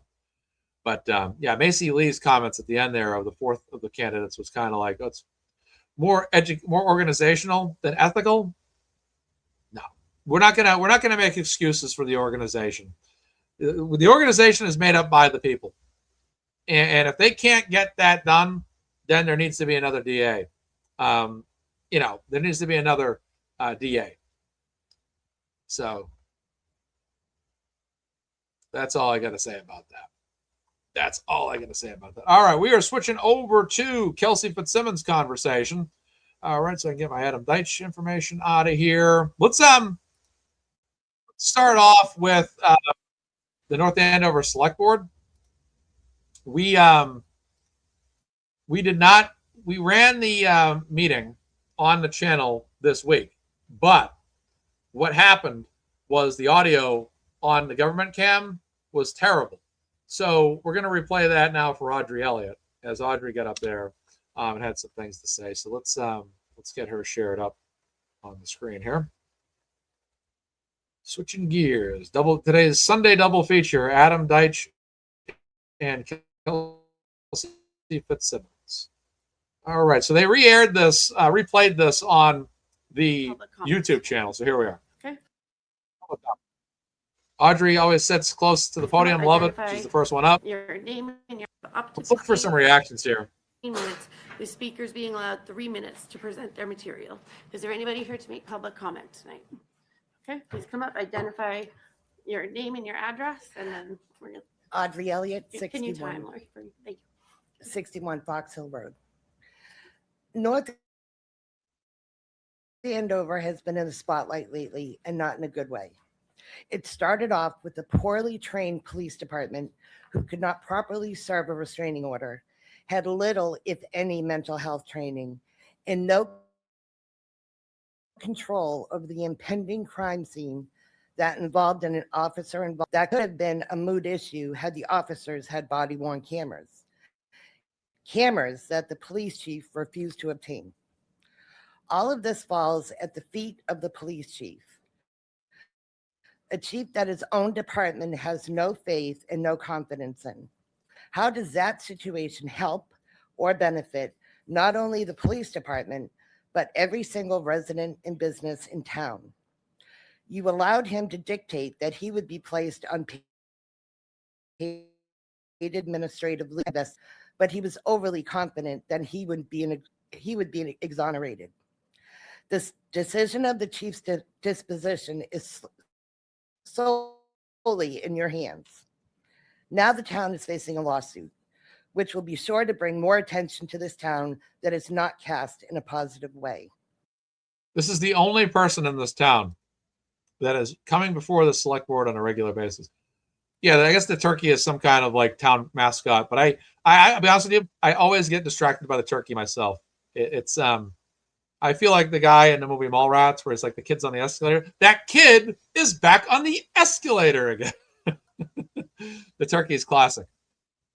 I almost want to see if I can purchase that turkey from the town and then raffle the turkey away for a giveaway so we can get more funds for Kelsey. But I don't think they're going to give the turkey away. Yes, I met Audrey at the trial as well. Absolutely, Scott. Scott's always soldiering out there as well. Love that, man. Scott McGinnis is a great guy. All of that combined with the firefighter who enjoys breaking into houses and smoking pot. I love how she put that. And he gets a vacation with paid administrative leave. Throughout all of this, there has been absolutely zero transparency. Just to take this question, Adam Deitch is not advertised to come on the show, but I don't believe that he'll be coming on any YouTube shows, is my understanding. I think a few other content creators, I think Nurse Kim had reached out to him and a few others, but he is not. He's not coming on YouTube shows. Whatever he wants to do is what he wants to do. That's fine. But he's not coming on shows from what I'm to understand. I have not reached out to him, just so you know, either. I have not reached out to him to ask. I see some people on Twitter right now actually tagging him, asking him to come on my show, but I don't anticipate him coming on my show at all. I don't think it's a personal thing against any content creator. I just think that he has a certain level of how he's conducting his campaign. And he will be on with Emily C. Well, I'm going to ask him then. Well, Emily's I think the thing about Emily too is she is she's an actual Norfolk County resident, which I think is which is actually good. I would actually say if he goes on anybody's show, it's hers, because she is a voter. She is an actual voter in Norfolk County, so that would be, I would definitely say that would be fantastic. I think that'd be great. Yeah, Emily lives in the county, and plus, that would be great. I think that'd be really good. Actually, that'd be fantastic. That's perfect. I'd love to see her host him and ask some questions again, because like me, I'm not really a county member, but I mean, if he could go on someone from that county that does a show, that's awesome. He should go on, some other shows that are with county-based people as well. That'd be fantastic. Emily C's fantastic. They had a little bit of a Lego thing going on last night. It was Broken Baker, her, Lauren from Common Sense Investigator. They had Legos going yesterday, which was pretty cool. So I was busy doing my Celtics thing last night, so I couldn't tune in. But that'd be great. I'll be looking out for Emily to have him on her show, and Emily will do a fantastic job with her questions. Definitely I'm interested in seeing what her questions are going to be. I'd like to see what her concerns are too for him. But that would be fantastic. I think YouTube helps out because you're it's media. It's free media. It's free advertisement. It's like if you had a product you were selling, it's like think about the GiveSendGos that we do fundraisers for. The GiveSendGos only boost attention to that GiveSendGo. If we talk about a Kelsey's Caidyn bookstore, for example, which is pinned to the chat in the description, I'm sorry, that only boosts interest. So if a lot of people watch your show, I understand. I think what Scott might be saying is maybe because I'm guessing, correct me if I'm wrong, maybe because the audiences may already be people that have already made up their mind. Perhaps it might be tougher for him to gain more of an expanded audience beyond the show, just because the people that do tune in are Norfolk County residents, probably more than likely are already going to vote for him. But it might be helpful in a way if you have a couple people that follow her channel that maybe you're not sure who they're going to vote for. and maybe they're Norfolk County. Maybe he's one of the two candidates that they might vote for. Maybe him being on that show might be an opportunity to sway people, so it might, I think it would be positive. I think it would be helpful. I don't see anything that would be hurtful. I think Emily's a really great woman, and I think it would be a great show. So I think it would be to his advantage. I mean, if I'm him, I'm doing as many appearances as I can. Anytime you watch presidential campaigns, they're all traveling all across the country to meet and greet people. YouTube's a great way to do it. So yeah, I think it would be helpful. I don't know if it would give him, like I said, a lot more new voters outside of the realm of people that are pretty much from our circle of supporters that already do support him. But hey, like I said, it might, if some people are on the fence, maybe someone that's newer to the case that follows her channel, they might tune in and listen to him and say, I'm voting for him now. I tuned in, I watched him on Emily C. Loved the interview. It was fantastic. I'm going to vote now. So that's how I look at it. So we'll see. Let's see. Jess says, hi, everyone. Checking in. My trip has been nonstop. All right. And yeah, awareness is always good. No date is known. I'm just learning myself that Emily C. Could be hosting, which is great. I think Emily's going to be a great host. Scott says, I suppose Adam Deitch has already come out swinging by calling out corruption, so his appearing on a YouTube show sort of fits, quote unquote. Perfect. Yeah, turnout's always an issue. Mama lives in North Carolina and has his vote. Norfolk County. I was like, wait a second, you live in North Carolina. All right, we'll get back to this. And things need to change. And that change starts with you and the town manager. Thank you. Thank you. Break this down a little bit. Advertisement. Looks like Star Wars, in fact.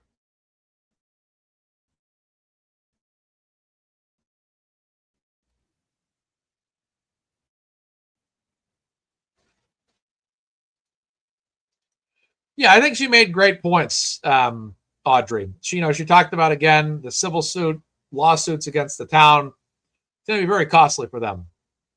Very costly. And I feel like more than confident that the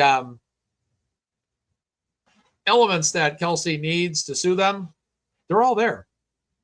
I mean, you look at the details of this. I mean, how do you usually serve ROs? Why did you enter the house right away? Why did you, it said secure firearms. Why didn't you secure the firearms?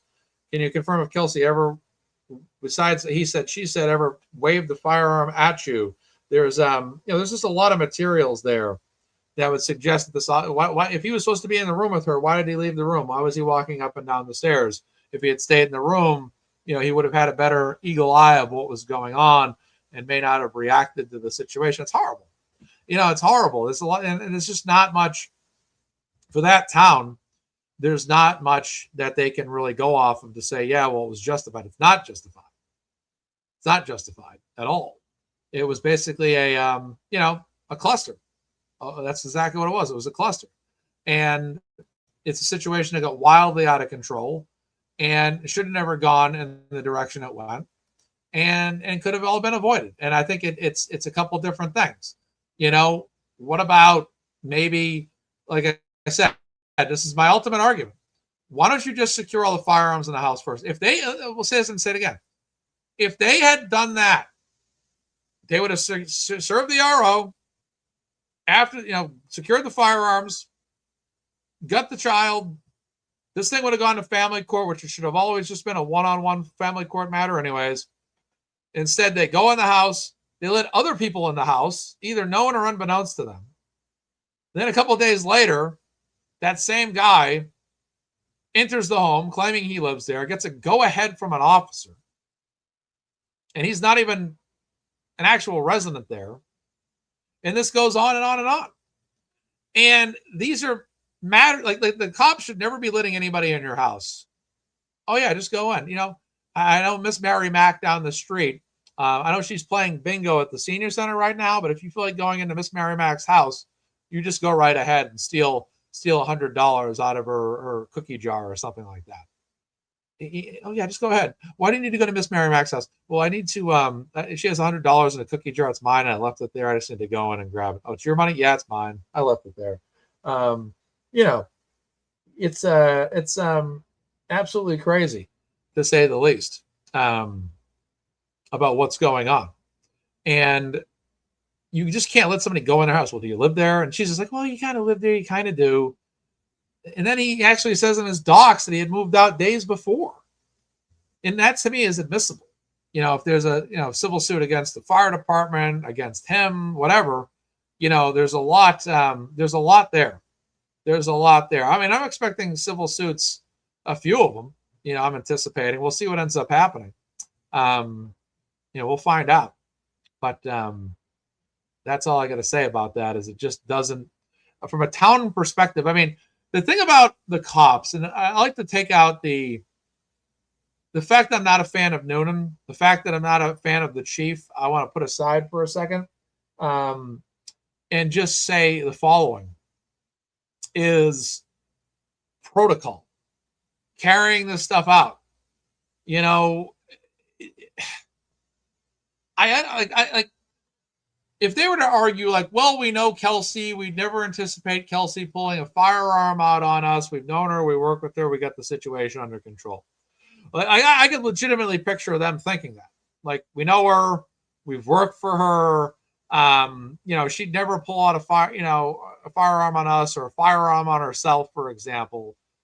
I could see them making that argument. But the fact is you never know anything for a fact. You never know how a situation is going to unfold. You never know if an individual could pull a firearm on you or pull a firearm on themselves. In either situation is an ugly situation. Now, you never want to leave anything to assumption. And I understand hindsight's 2020. I perfectly understand that. But you have to, in all circumstances, say to yourself, we're going to a home of a mother of an infant. We have an RO to take a baby away. We can imagine that any mother in this situation, whether they, and I've always said this, postpartum or not doesn't matter to me, and I'll tell you why. I've said this before, I'll say it again. Because any mother would be upset nonetheless. Postpartum just accelerated it more and more. But, you're taking a baby away from a mother. You're coming to the house unannounced. I mean, and that's why I look at those officers and I say to myself, do you guys think about this? Have you guys thought this out yet? And that's why even Bradel alluded to on the stand, do you feel like he pumped your tires to make you, more reactive? And which is interesting because if that happened, then they would have been more prepared. So, for example, if Justin's on the phone saying, she said this, she said that, she's a threat, she's this, that, all this, then that would be more of a reason to go in that house and secure those firearms first. It would, because again, if you're being told that someone could be a threat to themselves or you, well, you want to protect the situation. Ma'am, please step out of the house. Ma'am, where are the firearms located? Ma'am, we're going to enter your home. We're going to secure the firearms. We're going to do this first and foremost. We're going to do this up front. This is to secure the crime scene. Instead, you have Daly on the stand, and he's like, well, we wanted to just, he even says, like, we're looking around the house for potential weapons. Well, if you did that, if you're worried about like a steak knife, a butter knife, a spoon, a spatula, a frying pan, a broom, anything that can be used as a weapon, why are you not first securing firearms? Because, firearms would obviously be the biggest threat to you. And like I said, we don't know how Kelsey, they don't know how Kelsey was going to react when they went there. They don't know. I mean, she might have she could have just cried and been very upset, and they leave and she's crying for all they know. Right. But they don't know. But you do know that firearms are on the RO. The dog was on there, for goodness sakes. So why don't you just secure that first? Secure the scene. Because you have to protect yourselves. Like, first and foremost, you want to do that to protect yourself. Firearms are secured. There's no chance of a shooting now, unless she disarms one of us. And now the scene's secure. let's now proceed with the custody of the child. Okay. And this is without, additional things like child services, which should have been there. But the additional thing is, if you do that, that solves a lot of problems right off the bat. Now that you've done that, okay, we're going to allow you to enter the home. We're going to have you pack some things for your baby. Looks like it's 2 weeks until family court. If you would pack enough things that are needed for the child for 2 weeks, okay. But they don't do that. They enter the home knowing they have, okay, Kelsey, where are the firearms? I mean, she could have told them they were in Disney World. She could have told them they were located in northern Canada. She could have told them that they were located in Venezuela. She could have told them anything. Oh, they're in the basement. Okay, ma'am, now that you told us where they are, we're going to secure them. Now, I'm not a cop. Never been trained as a cop. In fact, the most I know about the cops is what I see and hear in the streets and what I see on TV, what I saw on Miami Vice, what I saw in Beverly Hills Cop, what I saw in RoboCop, what I saw in Lethal Weapon 1, 2, 3, and 4, what I saw in 48 Hours, what I saw in the show Named Cops, what I saw in World's Wildest Police Chases, what I saw in Die Hard. That's about my knowledge of the police. Okay, what I hear and read and see on the news. Okay, trying to be funny there to some degree. These guys are actually trained police officers. These guys have gone to their recruit training, police training. They've been trained, certified. They know how to fire a firearm. They know how to do CPR. They know how to drive a police car. They know how to turn on their police siren lights. They know how to write a ticket. They know how, it's getting oddly specific for sure. We're like that sometimes here in Music to My Soul. Gonna add some comedy. They know how to be cops. They're cops every day. They do this for a living. If a mailman is a mailman, the mailman knows how to operate his truck. He drives on the opposite side of the vehicle. He knows his route. He knows what street he's going to. He matches the street number and the house number, and he makes sure that goes in the right mailbox. This guy gets the job done, this mailman. He knows his job. He knows the rules. He knows the laws. He knows what he needs to do to get the job done because he's a mailman, damn it. All right? It's the same thing with a police officer. You know the job. You know the details. You know how it goes. If you got to secure firearms. Oh, well, they're in the basement. Okay, they're in the basement, of course. Kelsey later tells us on the stand she lied about that. Didn't deny it, didn't hide it, didn't shy away from it. Just came out and said, hey, look, I lied about it. This is why I lied about it. And it made sense because it was right in line with what she claimed she did. And they could have prevented all that. They would have, these people, if she had attempted to shoot them, they would have been responsible for a shootout before she was responsible for it. And if she had successfully committed suicide, they would have been responsible for it before she was responsible for their own actions because they did not ensure appropriate preventative measures. And that's the issue with this police department. That's the issue. Why? And no matter what they say about what happened in that bedroom, no matter what argument they make, and whether Kelsey was lying or telling the truth, doesn't matter. And I'm going to tell you why. Because they knew they had to secure the firearms. They knew they had that on the RO. Didn't do it. And they should have done it first and foremost. And we'd never be talking about this. Would have never talked about this. And someone makes a great point. KP Times 9043. No cop keeps their firearms in the basement. It's somewhere at the ready. I'll make this comment. Agree and disagree. I agree that no cop keeps their sole weapon in the basement, but I wouldn't say that perhaps maybe if they do have more than one, they might keep one in more than one room in the house. So I agree and disagree. But that, like I said, that whole decision,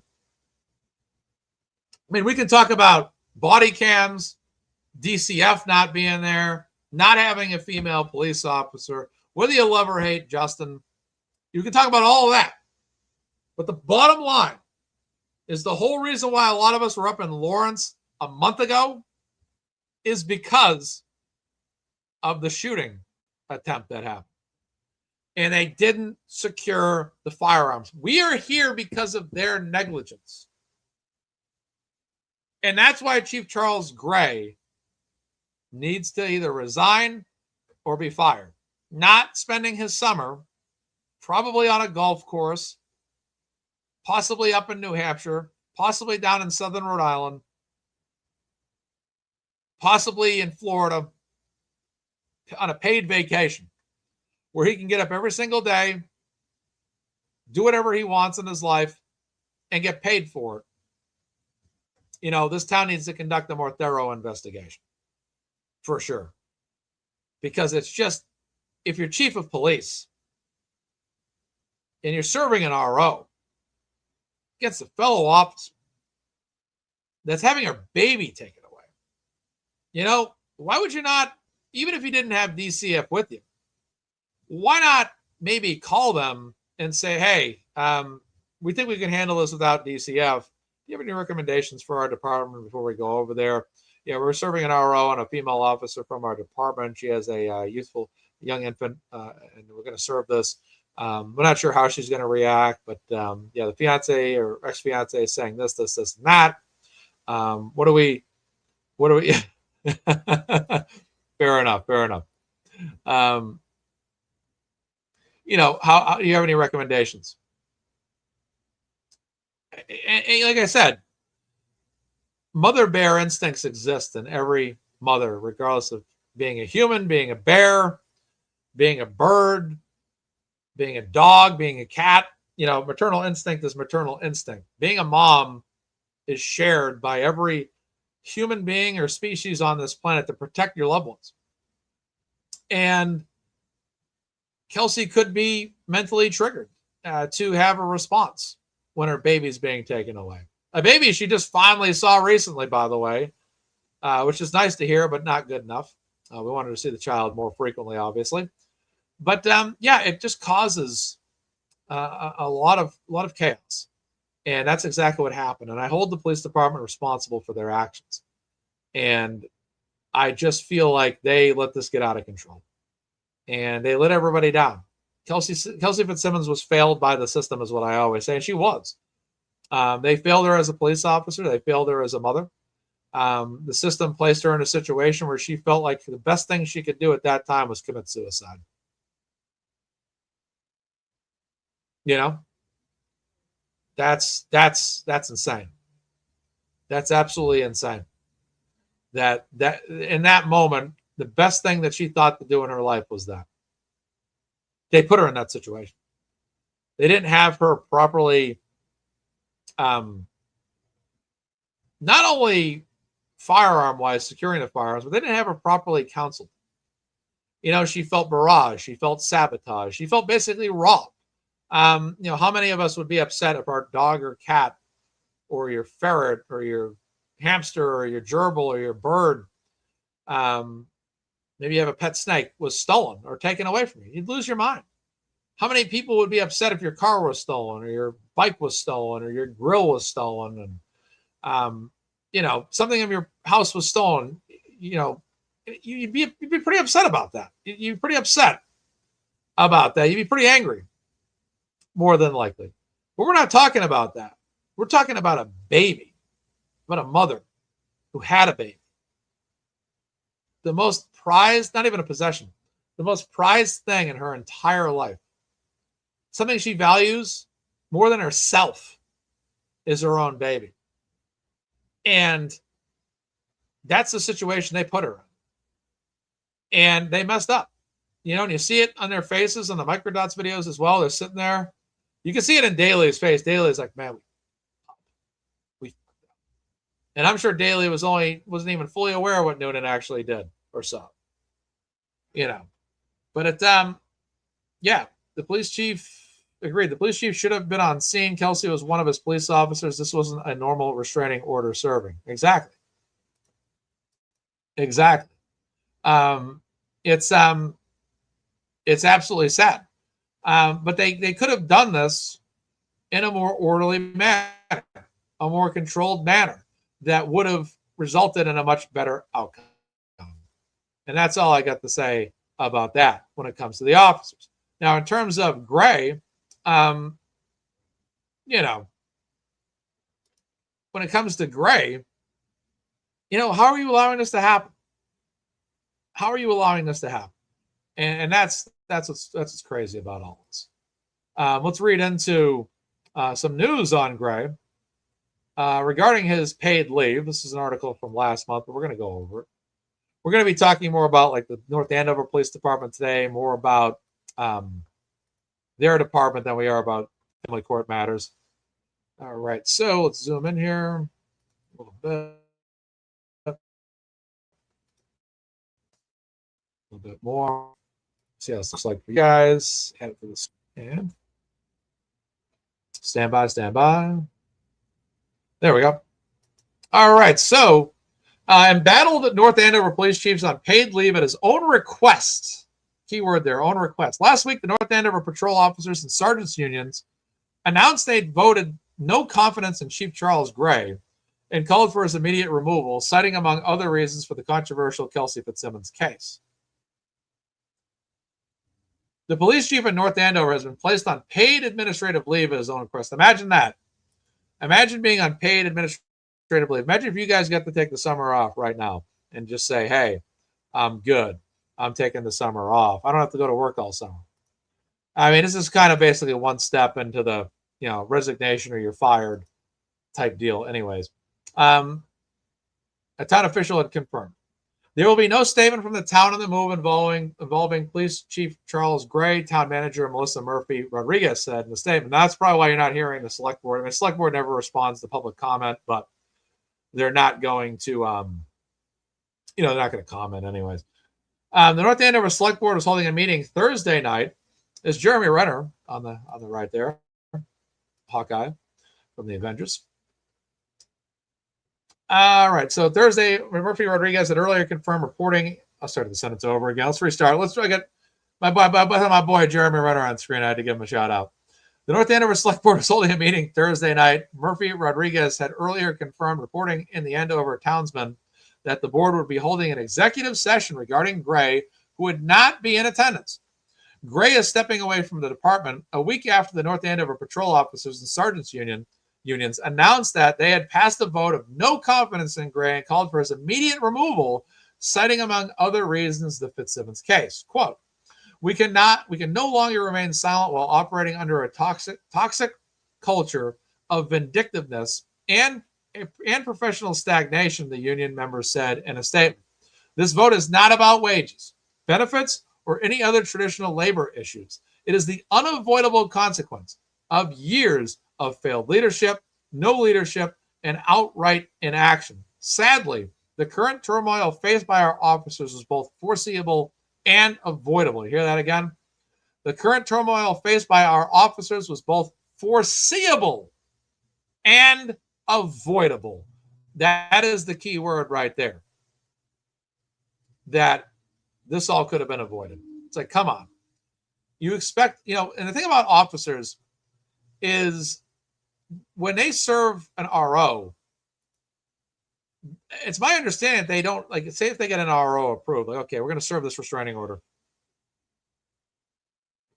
All right, we are going to serve it at this day and this time. We are going to have this many officers present. They really have an opportunity to serve it whenever they want. Meaning, if they needed like an extra hour or two just to say, hey, this is a fellow officer of ours. This involves taking a baby away. This is a situation that might get out of control. Let's just, before we go over there, let's sit down for a little bit. Let's figure out what we want to do. Let's just take our time here. Let's take our time. And let's make sure this is done correctly. And like I said, you don't have to rush over there, but you want this done effectively. Like I said, it's tough enough that Kelsey's going to get her baby taken away. It's tough enough that her former partner, I don't mean police partner, but a loving partner, father of the child, is going to walk away with the case 2 weeks. But you know, actually doesn't go off the rails either. You know, like hindsight's 20. But at any point, do you guys sit there and say, hey, why don't we make sure we secure these firearms first? Let's go over that house. Let's get these firearms first. Good to see you, Nanya. Let's make sure we secure this first. Let's get that out of the way. That way, no matter what happens, you know, she's going to be upset, so forth and so on. But we need to get this done. In fact, maybe what we should do is we should have her come out of the house and step outside. This is why we're here. Go over all that. You know, they could have gone over all of that, done this in an orderly fashion, and made sure this didn't get out of control. They didn't do that. They went in the house, said, hey, where are the firearms at?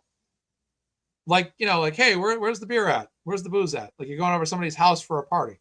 Where's the keg at? And it's not like that. It's a serious matter. Where are the firearms? Okay, we're going to send an officer down there right now. They're going to secure those firearms. You're going to stay with our officer right now while we do this. Nice and organized. Controlled situation. But if your officers cannot control the situation, then it can get out of control. And of course, as an officer, any situation can get out of control at any time. However, you want to make sure you're in charge of ensuring that there's the lowest possible chance of the situation getting out of control as soon as possible. The widget link for Kelsey's GiveSendGo is now in the top left-hand corner. The GiveSendGo is should be pinned to the video as well. Get there. All right. So like I said, do your job properly. And that's why there's no confidence here. You know, after the union's vote, Gray released a statement about the status of the department's body cam program, something the unions had cited. Now, again, this town had been approved for body cams. They could have gotten body cams. They didn't. Even after this situation, it's my understanding they still don't have them. We'll read the update from Chief Gray now. The North Andover Police Department is working actively with the town of Andover and town manager Melissa Rodriguez to implement a body-worn camera program. Well, that's great. How long have you guys been working on this? Initiating such a program is a stated goal of the Select Board and one of the many leadership goals as chief of a modern, state-accredited police department, he said. The startup and program maintenance costs have historically kept such a program out of reach, but in working with the town, we will be prioritizing this program in the budget, and the town of North Andover will actively seek grant funding to help offset the direct taxpayer expense. We plan to move forward with the proposal for the body-worn camera program as soon as possible. Well, I want to point out, this was recently stated. This could have been done a long time ago. We are keenly aware that body cameras will showcase the high degree of skill and challenging work done each day by the men and women of the police department. Of course, yeah. On Thursday night, a representative for the New England Police Benevolent Association acknowledged that Gray was placed on leave and issued a new statement. The vote of no confidence conducted by the North Andover Patrol Officers and Sergeants Union reflects the clear and overwhelming concerns of the men and women working within the department every day. With over 90% participation, the results speak directly to issues surrounding leadership, communication, and the need for modern police policies and support. Yeah. Fitzsimmons was shot in June of 2025 with three of her fellow officers serving when three of her fellow officers served a restraining order filed by her ex-fiance, Justin Alayan, a North Andover firefighter. Fitzsimmons was charged with assault with a dangerous weapon for allegedly pointing a gun at the officer who shot her, but she said she pointed the gun only at herself. She was found not guilty of assault with a dangerous weapon charge brought against her for pointing the gun at the officer. And of course, the charges that were dropped as well by the brain freeze, total brain freeze right there, by the grand jury. Okay, perfect. All right, so hey, Audrey, you missed your appearance. You were on the show, actually, unbeknownst to you. We actually played we replayed your appearance at the Select Board with better quality audio this time since they've uploaded it to YouTube. So we played that for you. They had funding. Yeah, they did have funding. They had everything they needed to get this done. So before my show went live, I was watching this North Andover town meeting preview. And let me get this up.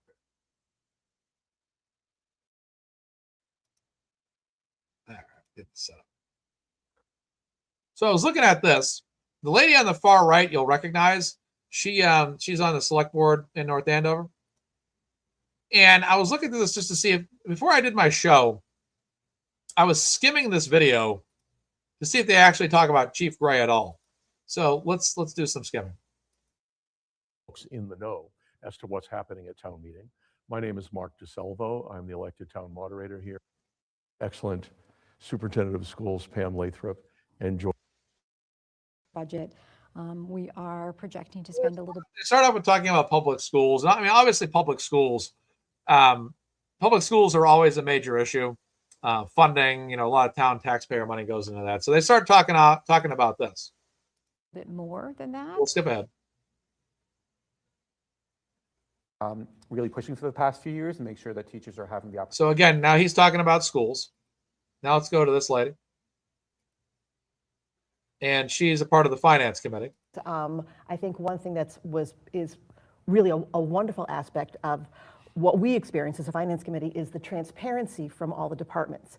I mean, the school department comes before us and Schools. So again, talking about schools here. it's very, very transparent Nothing wrong with that. about like, this is where we're at. This But I'm just curious from someone that's a Kelsey Fitzsimmons supporter, see if they're going to talk about, if Charles, because this is the North Andover town meeting preview.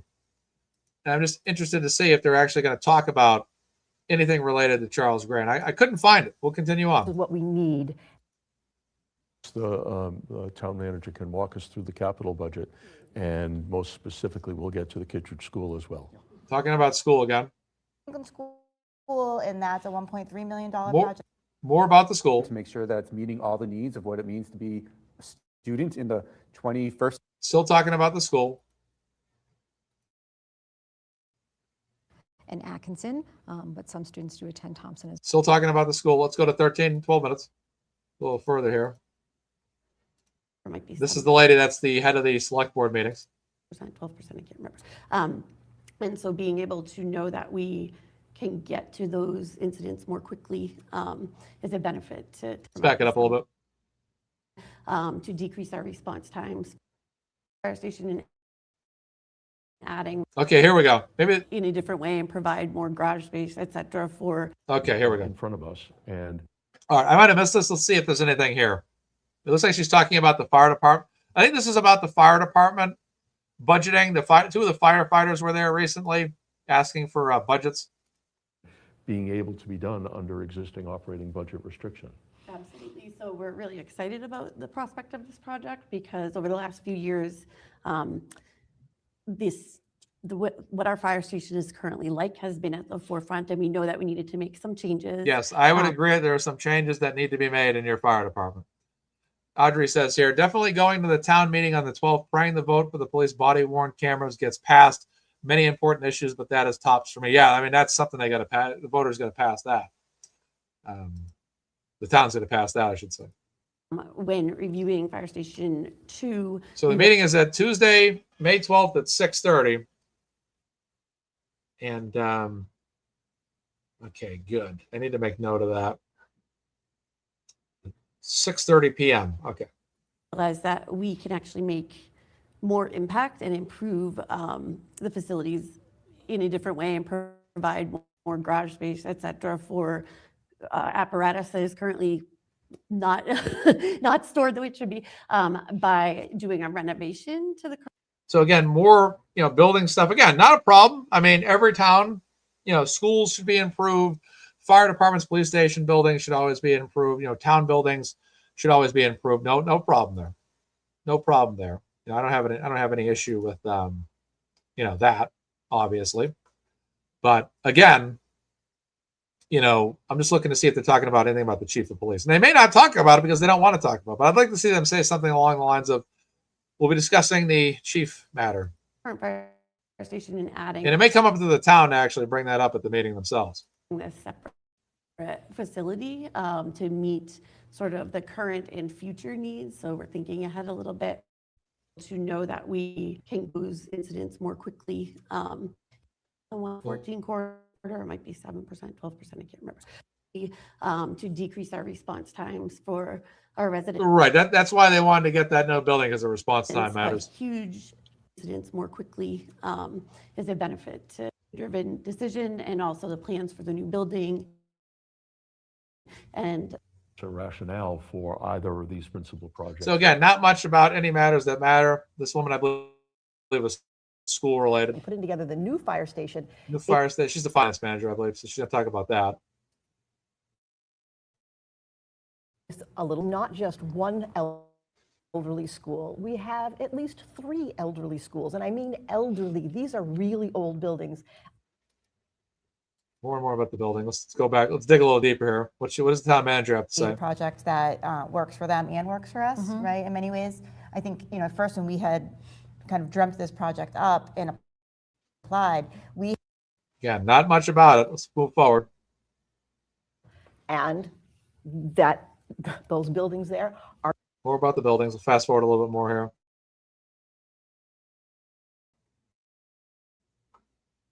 She's just going to talk about finance. Let's go back to this. create process that we went through, and part of that was financially planning for how we were going to make all of these Again, buildings a still reality. talking about buildings. They're 25 minutes in. Let's move up a little bit more. project that we didn't know was coming our way until the last minute, and it's been a welcome addition. This is for a particular portion of Barker Farm. And So again, nothing on this at all. Let's talk about the most generic town meeting stuff they possibly can. Let's so that's my point about that. Then, you know, I'm not going to touch on it. I'm not even shocked they're not, quite honestly. Not that I think there's any controversy related to that. I just think that they don't want to touch on it. Let's touch base about Kelsey Fitzsimmons civil suit while we're at it, because this is one of the big things that's coming the way of the town, obviously. So a letter hints at what's coming next as Kelsey Fitzsimmons prepares lawsuit against the North Andover. This article is from April 17th. You see some familiar faces here. You see Kelsey's parents.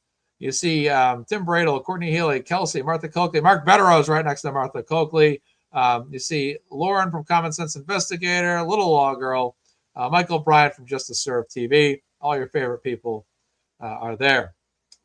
So we go down here.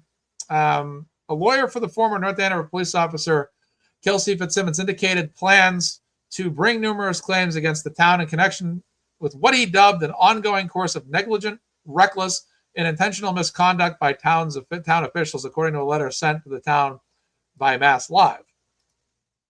Zoom this in a little bit more. All right, actually a little bit out further. And let me make sure I got the thing zoomed in on the camera. Okay, good, I do. Great. Have I ever considered running for office? Yes, I have.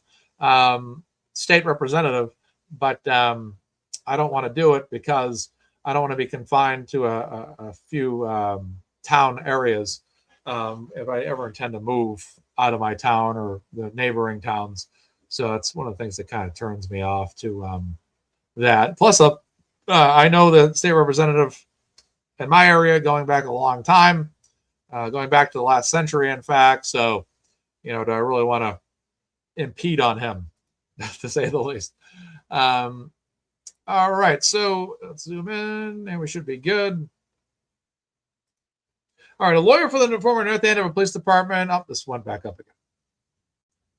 And now we're back here. Okay, Defense Attorney Tim Bradle sent the letter to the Select Board Chair, Janice Phillips, and Town Manager Melissa Murphy Rodriguez on April 3rd, a little over a week after a judge acquitted Fitzsimmons of a felony assault. Let me take one moment to look at. I think Janice Phillips was the lady we just saw on camera. Let me take a look at this. Make sure we get the right face. Let's see. I think that's her. Yeah, I think that was that lady that was talking. She's the head of the select board. Let me take a look. 1 second.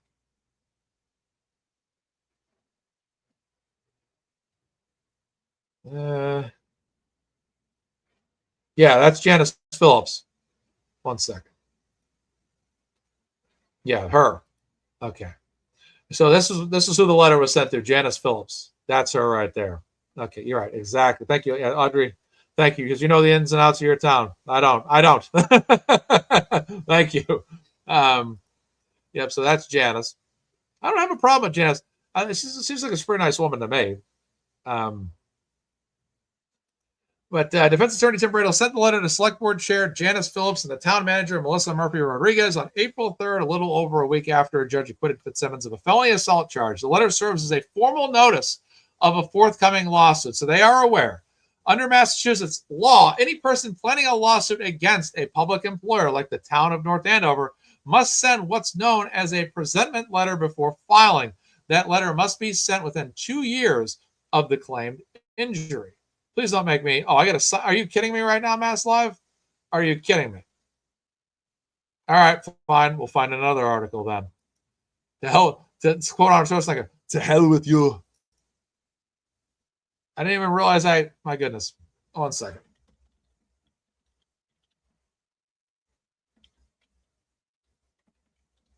Oh, but let's move on to the next article. Meanwhile,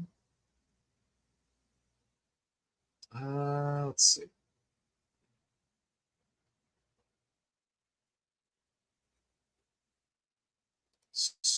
Scraping for material here. Scraping for material here. It only looks like Mass Live covered that story, in fact. Is it not? Let me see here.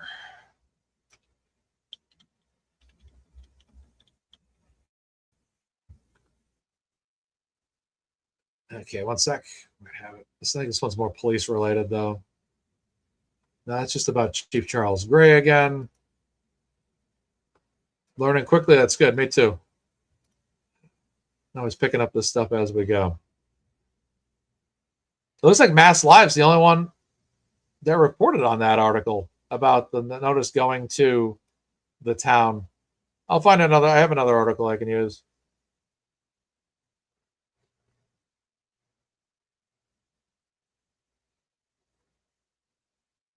It's another Mass Live article. Let me try this one.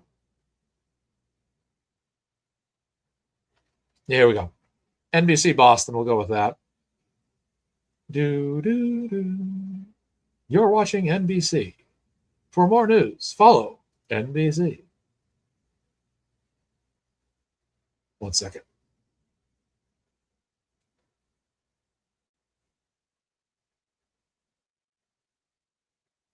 There we go. I got it. I got some good material. Okay, here we go. All right, we're back in action here. All right, here we go. Okay.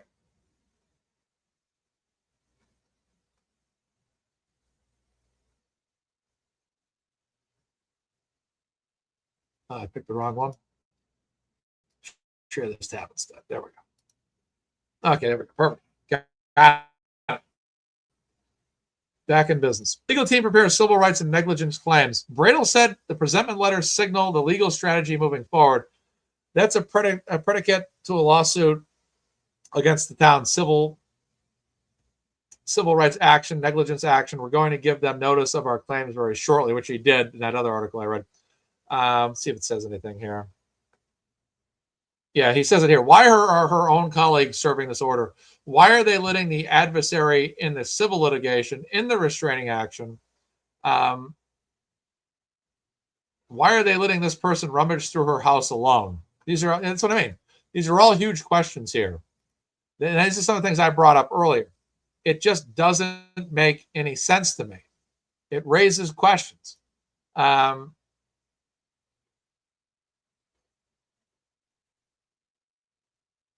just trying to see if there's any more about this civil lawsuit. No, I don't have anything on that. So, all right then. Well, I guess at that point, the show's done for the day. I think I'm going to close shop here. So, all right, I'm going to close up shop, guys. I thought I had more information on that than I did with Mass Live. You guys can all thank Mass Live. I like Mass Live a lot, but it looks like they wanted me to subscribe behind a paywall. So, all right, ladies and gentlemen, thank you guys so much for tuning in. We're probably going to be back with the next Kelsey Fitzsimmons fundraiser next week. I'm thinking next weekend for that. So we'll see what ends up happening. and we'll take it from there. So, ladies and gentlemen, thank you so much for tuning in to MazzaMedia. Please be sure to like this channel and subscribe. And May 12th, 6:30, I'll be covering the town meeting for North Andover. We'll see how that ends up going. And maybe, Audrey, we can have you call into that show at some point as well and give us some, on the scene information as to how that town meeting's going. And we'll take it from there. So we'll call it a day. I'm going to get outside. I got some stuff I got to do. And have lunch real quickly first. But other than that, you guys take care of yourselves. Thanks for tuning in. Appreciate you guys greatly. Thanks again to Music to My Soul for the super chat, as well as Madeira Beach Caregiver for the super chat as well. Thank you to all who tuned in. Have a great day. Take care now. Bye-bye.